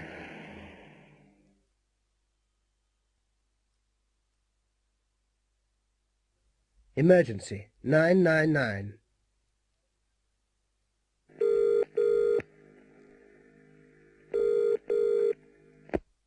Emergency, which service, please? Police. Police here. I've just seen 2 cars crash into a security van. I think it's a robbery. Where? Just outside the factory gates. Which factory, sir? Croxley Engineering. In Brook Lane. The first police car got to the factory 3 minutes later, but it was too late. The robbers had gone. They had knocked out one of the security guards and shot the other. They were both lying on the ground near the van. The thieves had taken all the wages for the factory. The police called an ambulance and questioned 3 people who had seen the robbery.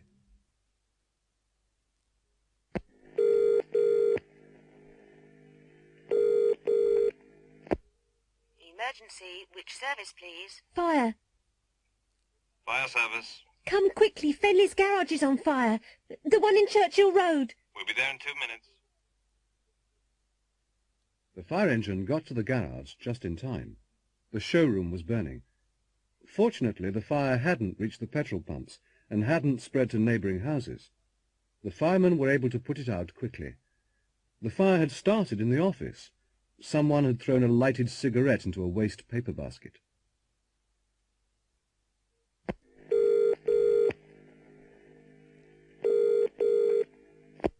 Emergency, which service, please? Ambulance. Ambulance service. Hurry, there's a boy. He's in the canal, and I don't think he can swim. Where are you, madam? Oh, sorry. Near the bridge. The one in Balaclava Street. We're on our way. When the ambulance arrived, the boy was lying on the quay. A policeman had seen the boy in the water and had dived in and rescued him. The boy was all right. The policeman had given him artificial respiration. The ambulance took the boy and the policeman to hospital.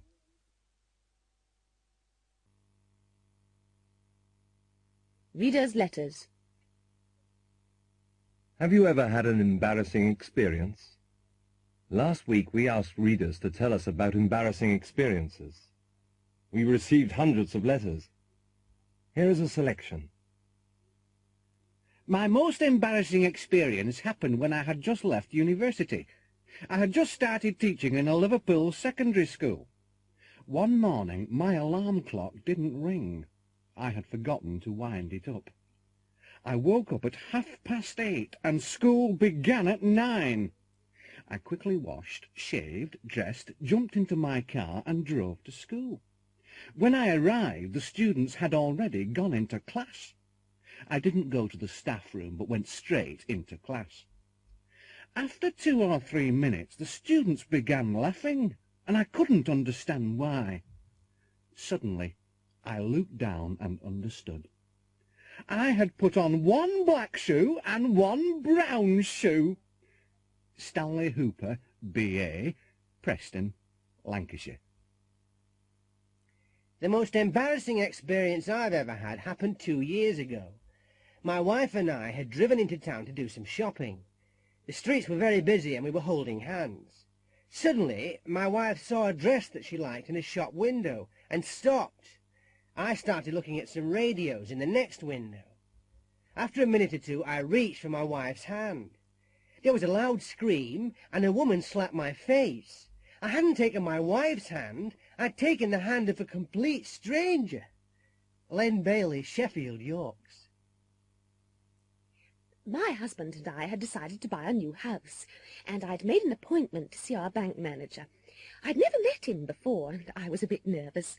I dove into town, and I was lucky enough to find a parking space outside the bank. I'd just started reversing into the space when another car drove into it. I was furious. I opened my window and shouted at the other driver. He ignored me and walked away. It took me 20 minutes to find another space. As soon as I'd parked the car, I rushed back to the bank. I was 10 minutes late for my interview. I went to the manager's office, knocked and walked in. The manager was sitting behind his desk. He was the man who had taken my parking space. Kate Kirby, Portsmouth, Hants. Why don't you write and tell us about your most embarrassing experience?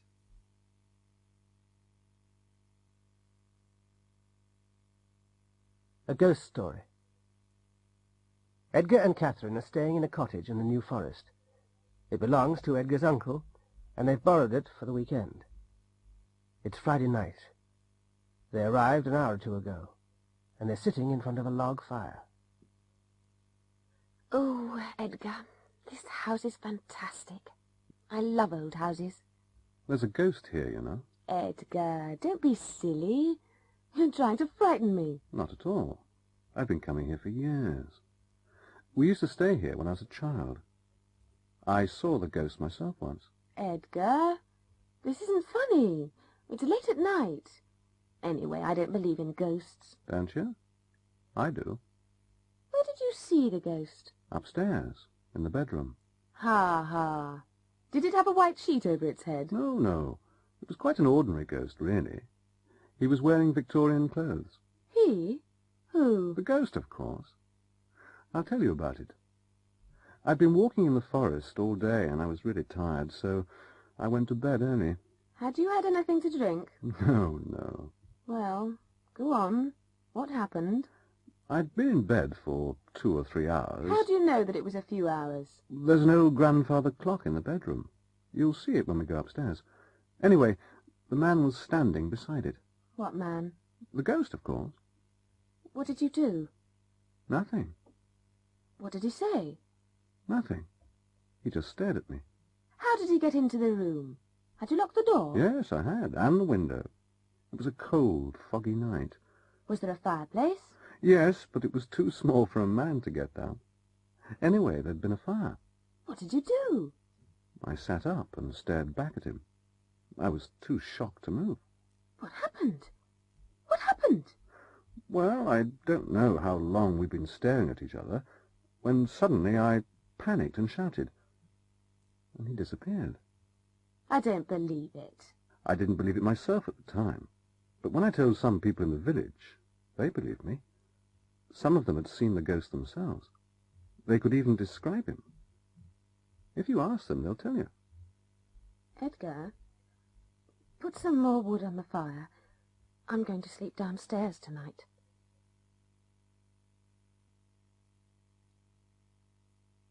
Buying a present.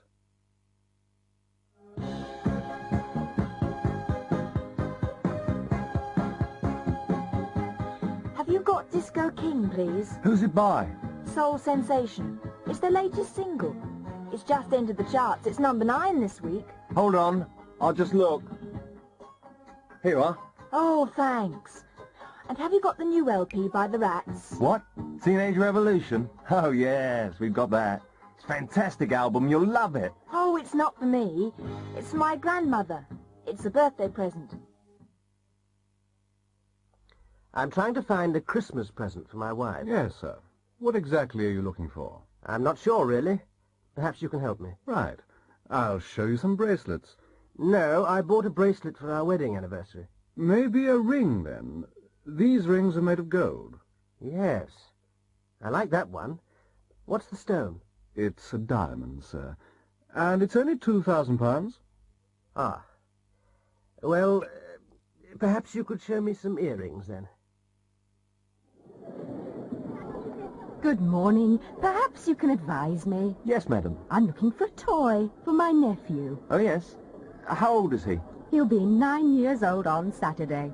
Skateboards are still very popular? I don't want him to hurt himself. What about a drum set? I don't think so. His father will be angry if I buy him one of those. Have you got anything educational? You see, he's a very intelligent boy. I've got the perfect thing. A do-it-yourself computer kit.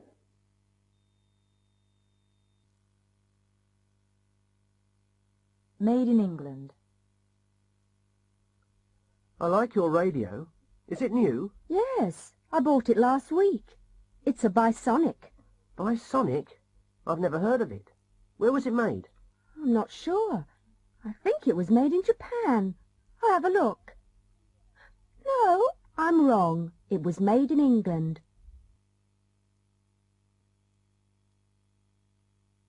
A real bargain. Mr. Palmer is looking for a new house. He's tired of living in the city, and he wants to live in a quiet village. He's with the estate agent now. Well, Mr. Palmer, this is the semi-detached house that I told you about, number 26 Richmond Road. The owners are away, but I've got a key. When was it built? It was built in 1928. Who built it? I'm not really sure. Is it important? No, not really. Is that a new roof? It looks new. It is nearly new. It was put on last year.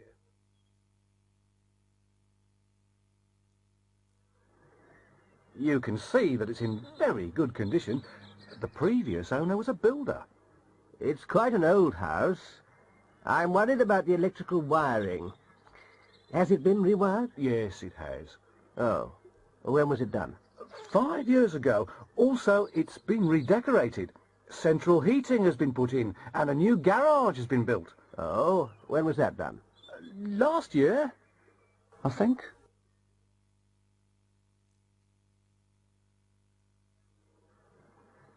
It's a very solid house. It's built of brick with a tile roof. It's a long way from a big town. What are the services like? Hold on, I've got the details here. Oh, yes, let me see. The dustbins are emptied every Thursday. It's important for me to see the post before I go to work. When is it delivered? It's usually delivered at about 7:30. The milk is delivered about 6 o'clock, so you'll have fresh milk for breakfast. It's certainly very cheap. I've seen a lot of similar houses, and they're more expensive. Oh, yes. It's a real bargain. Are there any plans for the area? Pardon? Plans? Well, a new school is going to be built in the village next year. Anything else? And a new road, motorway actually, will be built next year too. You'll be able to get to London easily. Where exactly will the motorway be built? Well, actually, it'll be built behind the house. A bridge will be constructed over the house. It will be very interesting. You'll be able to watch the traffic.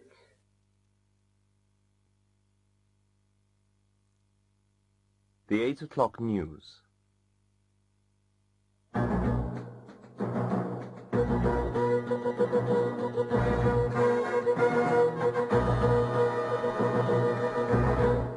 Good evening, and here is the 8 o'clock news. Robert Gibbs, the great plane robber, has been caught in Montina. He was arrested in a Vanadello nightclub. He is being questioned at police headquarters, and he will probably be sent back to Britain. 2 British detectives left Heathrow earlier this evening, and they will help the police in Vanadello with their inquiries. In 1978, Gibbs was sentenced to 40 years in prison for his part in the great plane robbery. He escaped from Parkwood Maximum Security Prison in April. Since then, he has been seen in 10 different countries. The strike at Fernside Engineering in Birmingham has ended after talks between trade union leaders and management representatives. The strike began last weekend after a worker had been sacked. He had had an argument with a supervisor. 5,000 men went on strike. The worker has now been re-employed. Vic Bostic, the lead guitarist of the Rats pop group, is dead. He was found unconscious in his Mayfair flat early this morning. Bostic was rushed to St Swithin's Hospital, but doctors were unable to save his life. A number of bottles which had been found in his flat were taken away by the police. There is no more news about the famous Lanstable painting Norfolk Sunset, which was stolen last night from the National Gallery. The painting, which is worth £500,000, was given to the gallery in 1975. It hasn't been found yet, and all airports and ports are being watched. Cars and trucks are being searched. A reward of £10,000 has been offered for information. Jumbo, the Indian elephant which escaped from London Zoo this afternoon, has been caught. Jumbo was chased across Regent's Park and was finally captured at a hot dog stall in Regent's Park Road. A tranquilizer gun was used, and Jumbo was loaded onto a truck and was taken back to the zoo. At the zoo, he was examined by the zoo veterinary surgeon. Fortunately, no damage had been done, and Jumbo will be returned to the Elephant House later tonight. Jimmy McTavish, the Eastfield United and Scotland striker, has been transferred. The contract was signed at lunchtime. He was transferred to the American club, Miami Galaxy, for $3 million. McTavish, aged 23, was bought 2 years ago for a fee of £2,000 from a Scottish non-league club.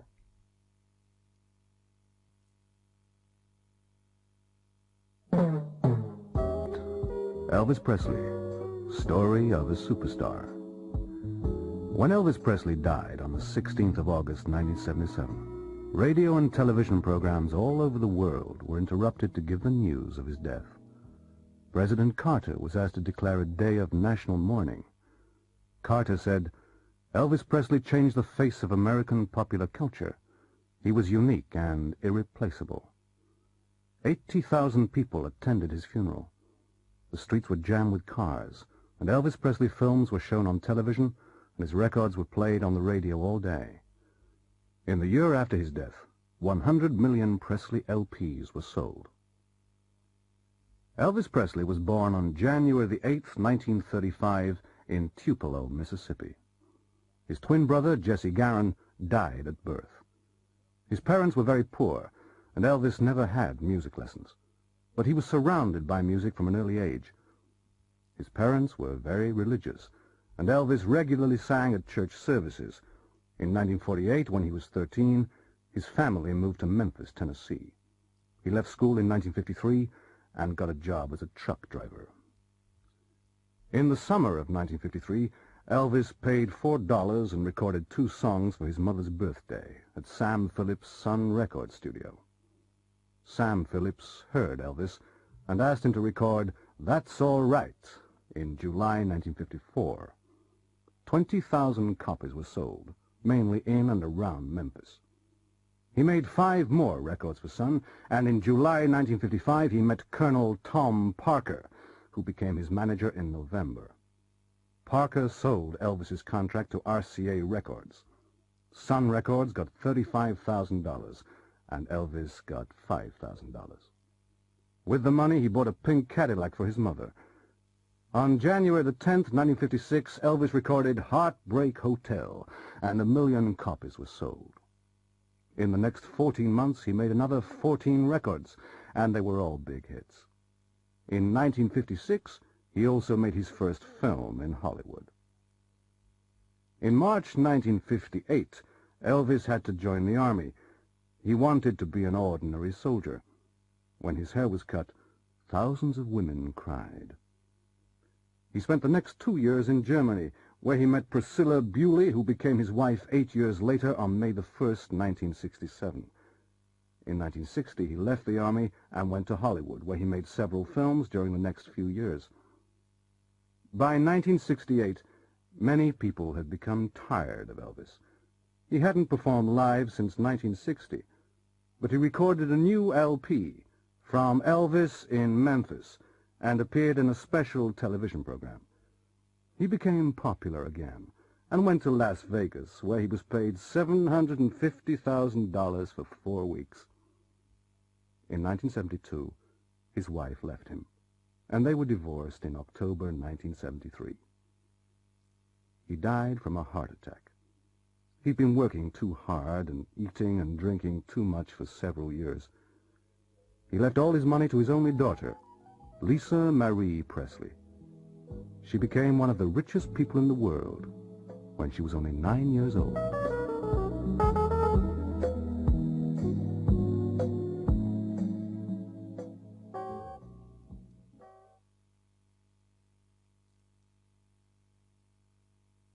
If I had enough money. I've got £3,500. I'm going to look at the car. If I like it, I'll buy it. That's a nice car. But I haven't got enough money. If I had enough money, I'd buy it. I've worked for an oil company for 10 years. I'm a Bachelor of Science in Engineering. I've got the qualifications. I'm going to apply for the job. If they offer me the job, I'll certainly take it. I like that job, but I can't apply for it. I haven't got the qualifications. If I had the qualifications, I'd apply for it. I'm a mechanic, and I know a lot about cars. I've got a clean driving license and enough money. If they ask me, I'll go with them. I've got £1,000 and a driving license. I know very little about cars. If I knew something about cars, I'd go with them.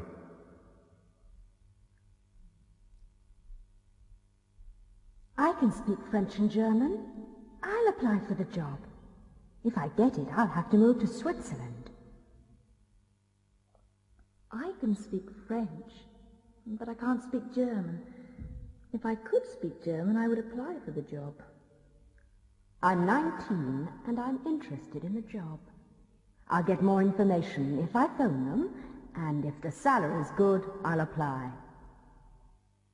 I'm interested in the job, but I'm too old. If I were younger, I'd apply.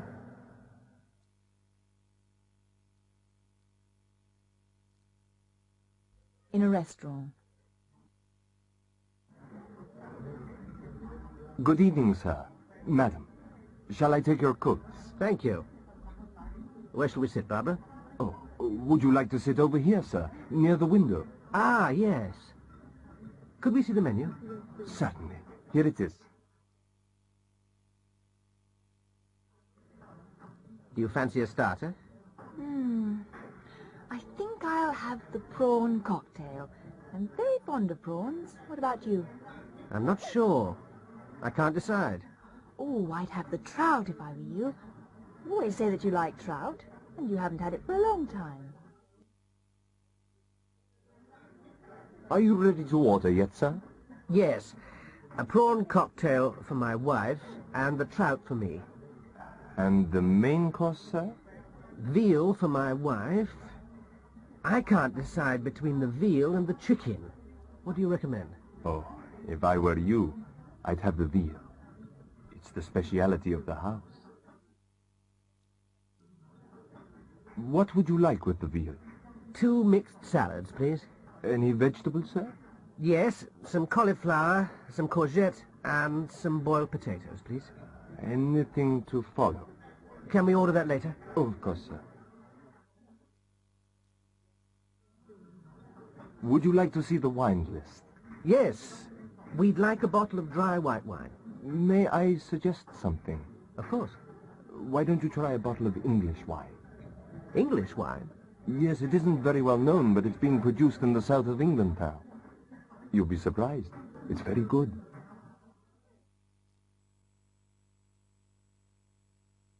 North Sea oil.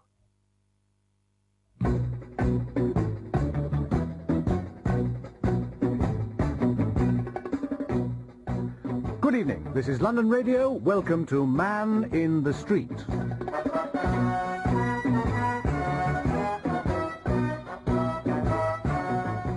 Our program tonight is about North Sea oil. Oil was first discovered beneath the North Sea in the late 1960s. Since then, more and more oil has been found off the coasts of Britain and is being brought ashore. We aren't going to become very rich, but we must decide how to spend the oil revenues. Our interviewer went into the streets to ask people their opinion. He asked, if you were the Prime Minister, what would you do with the money? Well, of course I'm not the Prime Minister, but if I were, I'd spend the money on more hospitals and schools. We need more doctors, nurses and teachers. Classes are too big. If classes were smaller, children would learn more. And there aren't enough nurses either, because salaries are too low. If the salaries were higher, more people would become nurses. Money which is spent now on education and health is an investment for the future. I think the answer is quite simple. Taxes are much too high in this country, aren't they?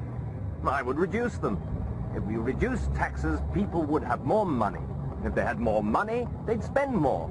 Industry would have to produce more, so it would need more workers. There would be more jobs, and we would all be richer.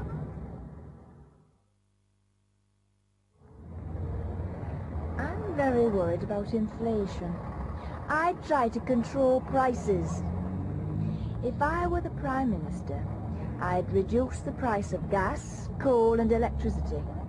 If we did that, everybody would benefit, wouldn't they?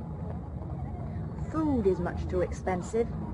I'd encourage the farmers to produce more food more cheaply. However, there are some things that I certainly wouldn't do. I certainly wouldn't build more roads, and I wouldn't spend money on guns and tanks and warplanes.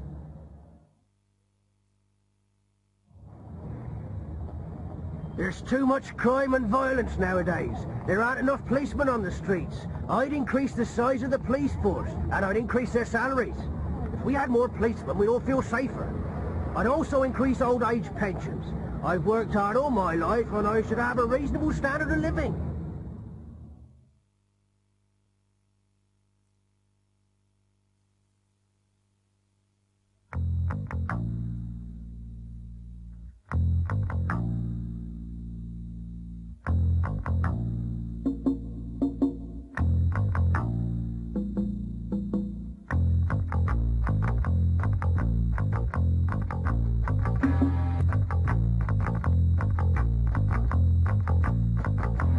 Mad killer strikes again.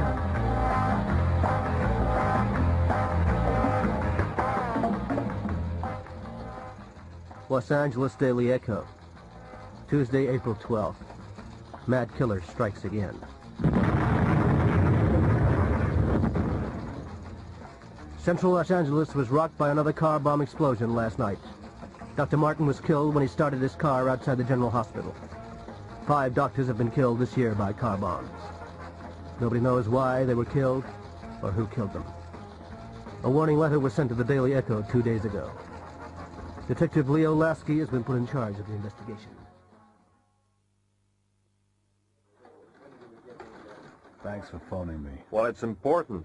We received another warning this morning. Another doctor will be killed on Saturday. This killer must be found. If he isn't caught quickly, more people are going to be killed. Yeah, well, he must be found by tomorrow. There are 5 million people in this city. We haven't got any clues. It can't be done. Yeah, well, it must be done, Leo. It must be done.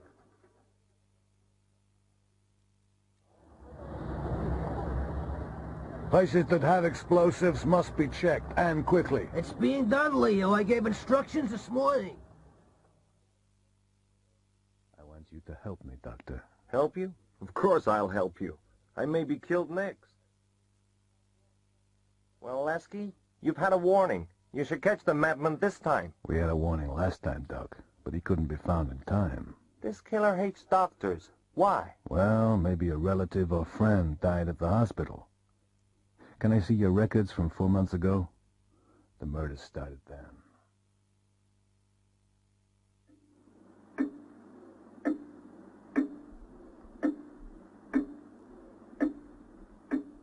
Lasky worked for hours. At last, he found something. 4 months earlier.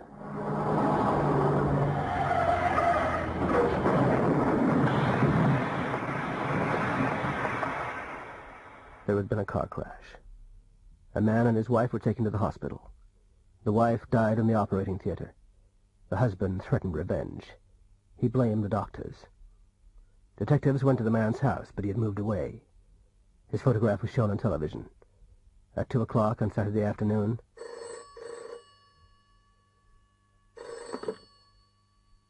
Lasky received a phone call. The man had been seen in a parking lot 2 blocks away from the hospital.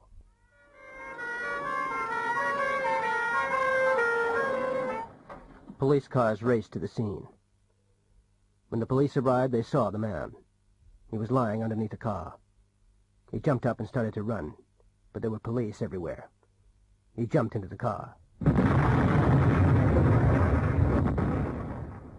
And there was a terrible explosion. He had killed himself with his own bomb.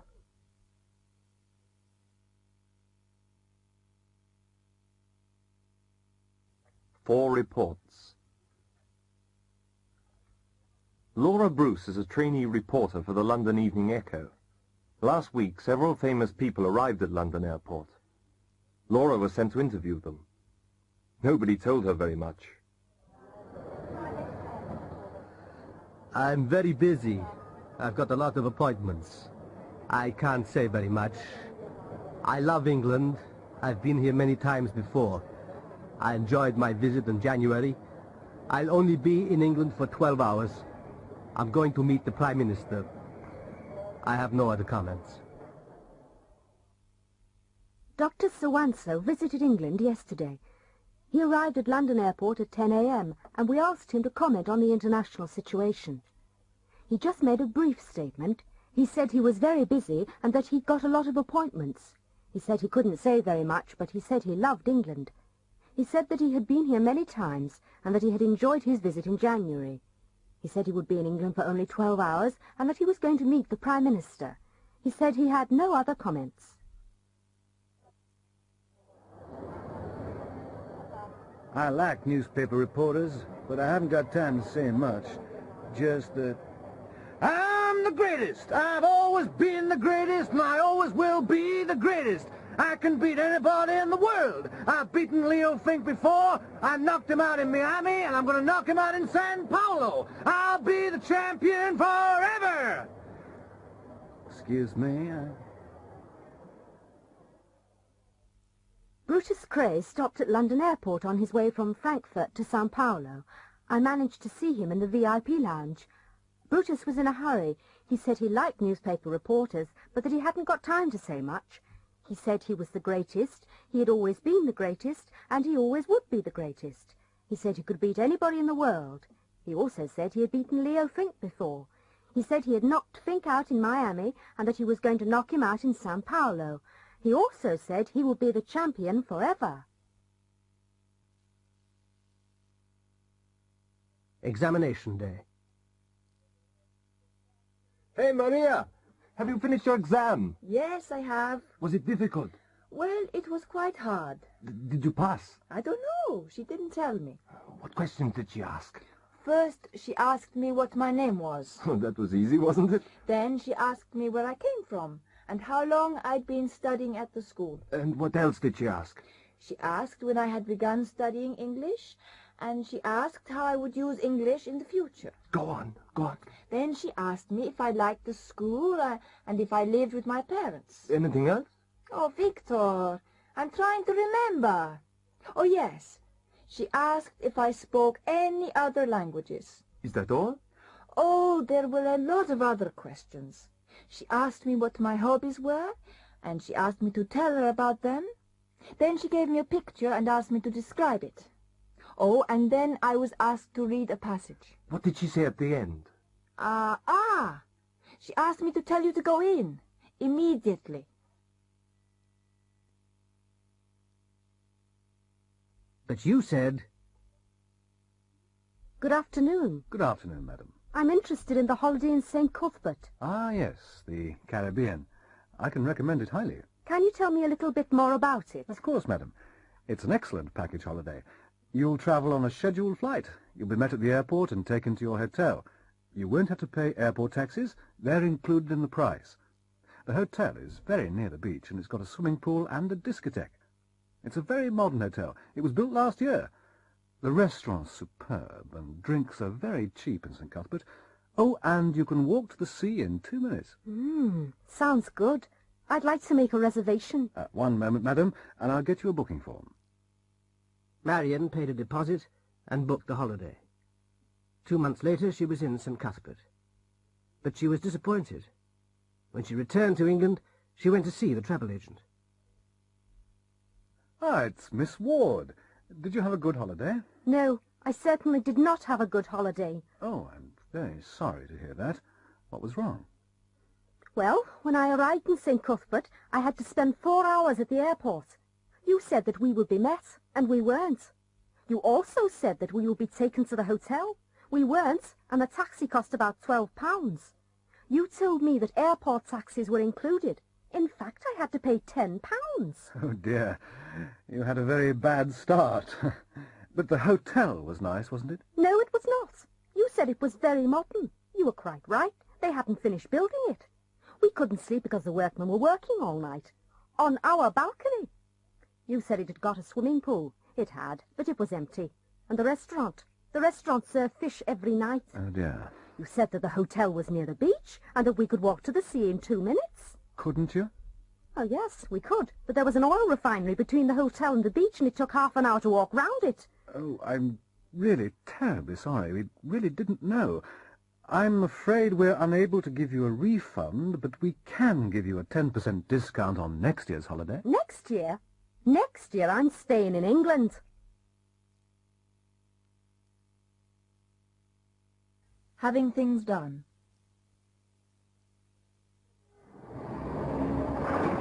Sorry I'm late. I couldn't start the car this morning. Well, winter's coming. It was probably cold. It needs a service, really. But garages are so expensive nowadays. Can't you service it yourself? Who, me? I don't know anything about cars. If I were you, I'd have it serviced. The garage that I use is very reasonable and have the radiator filled with antifreeze. They say it's going to be a cold winter. Do you know where there's a good dry cleaners? Yes, there's a good one in Victoria Road. I'd go there if I were you. Oh, thanks. I want to have my suit cleaned. I'm going to a wedding on Saturday. Well, I had my suit cleaned there last week, and they did a good job.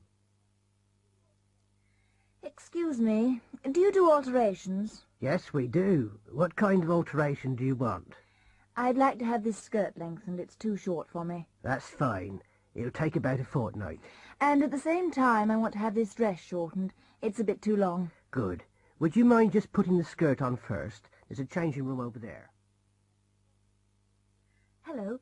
Can I make an appointment to see the optician? Yes. Would next Friday be convenient, at 3 o'clock? Oh, yes. I want to have my eyes tested. I think I need some new glasses. Goodbye. Goodbye. Oh, be careful. That isn't a door, it's a window. Oh, yes. Sorry. The appointment. Once upon a time, there was a rich caliph in Baghdad. He was very famous because he was wise and kind. One morning he sent his servant, Abdul, to the market to buy some fruit. As Abdul was walking through the market, he suddenly felt very cold. He knew that somebody was behind him. He turned round and saw a tall man, dressed in black. He couldn't see the man's face, only his eyes. The man was staring at him, and Abdul began to shiver. "Who are you? What do you want?" Abdul asked. The man in black didn't reply. "What's your name?" Abdul asked nervously. "I am Death," the stranger replied coldly, and turned away. Abdul dropped his basket and ran all the way back to the caliph's house. He rushed into the caliph's room. "Excuse me, master, I have to leave Baghdad immediately," Abdul said. "But why? What's happened?" the caliph asked. "I've just met Death in the market," Abdul replied. "Are you certain?" said the caliph. "Yes, I'm certain. He was dressed in black, and he stared at me. I'm going to my father's house in Samara. If I go at once, I'll be there before sunset." The caliph could see that Abdul was terrified, and gave him permission to go to Samara. The caliph was puzzled. He was fond of Abdul, and he was angry because Abdul had been badly frightened by the stranger in the market. He decided to go to the market and investigate. When he found the man in black, he spoke to him angrily. "Why did you frighten my servant?" "Who is your servant?" the stranger replied. "His name is Abdul," answered the caliph. "I didn't want to frighten him. I was just surprised to see him in Baghdad." "Why were you surprised?" the caliph asked. "I was surprised because I've got an appointment with him tonight in Samara."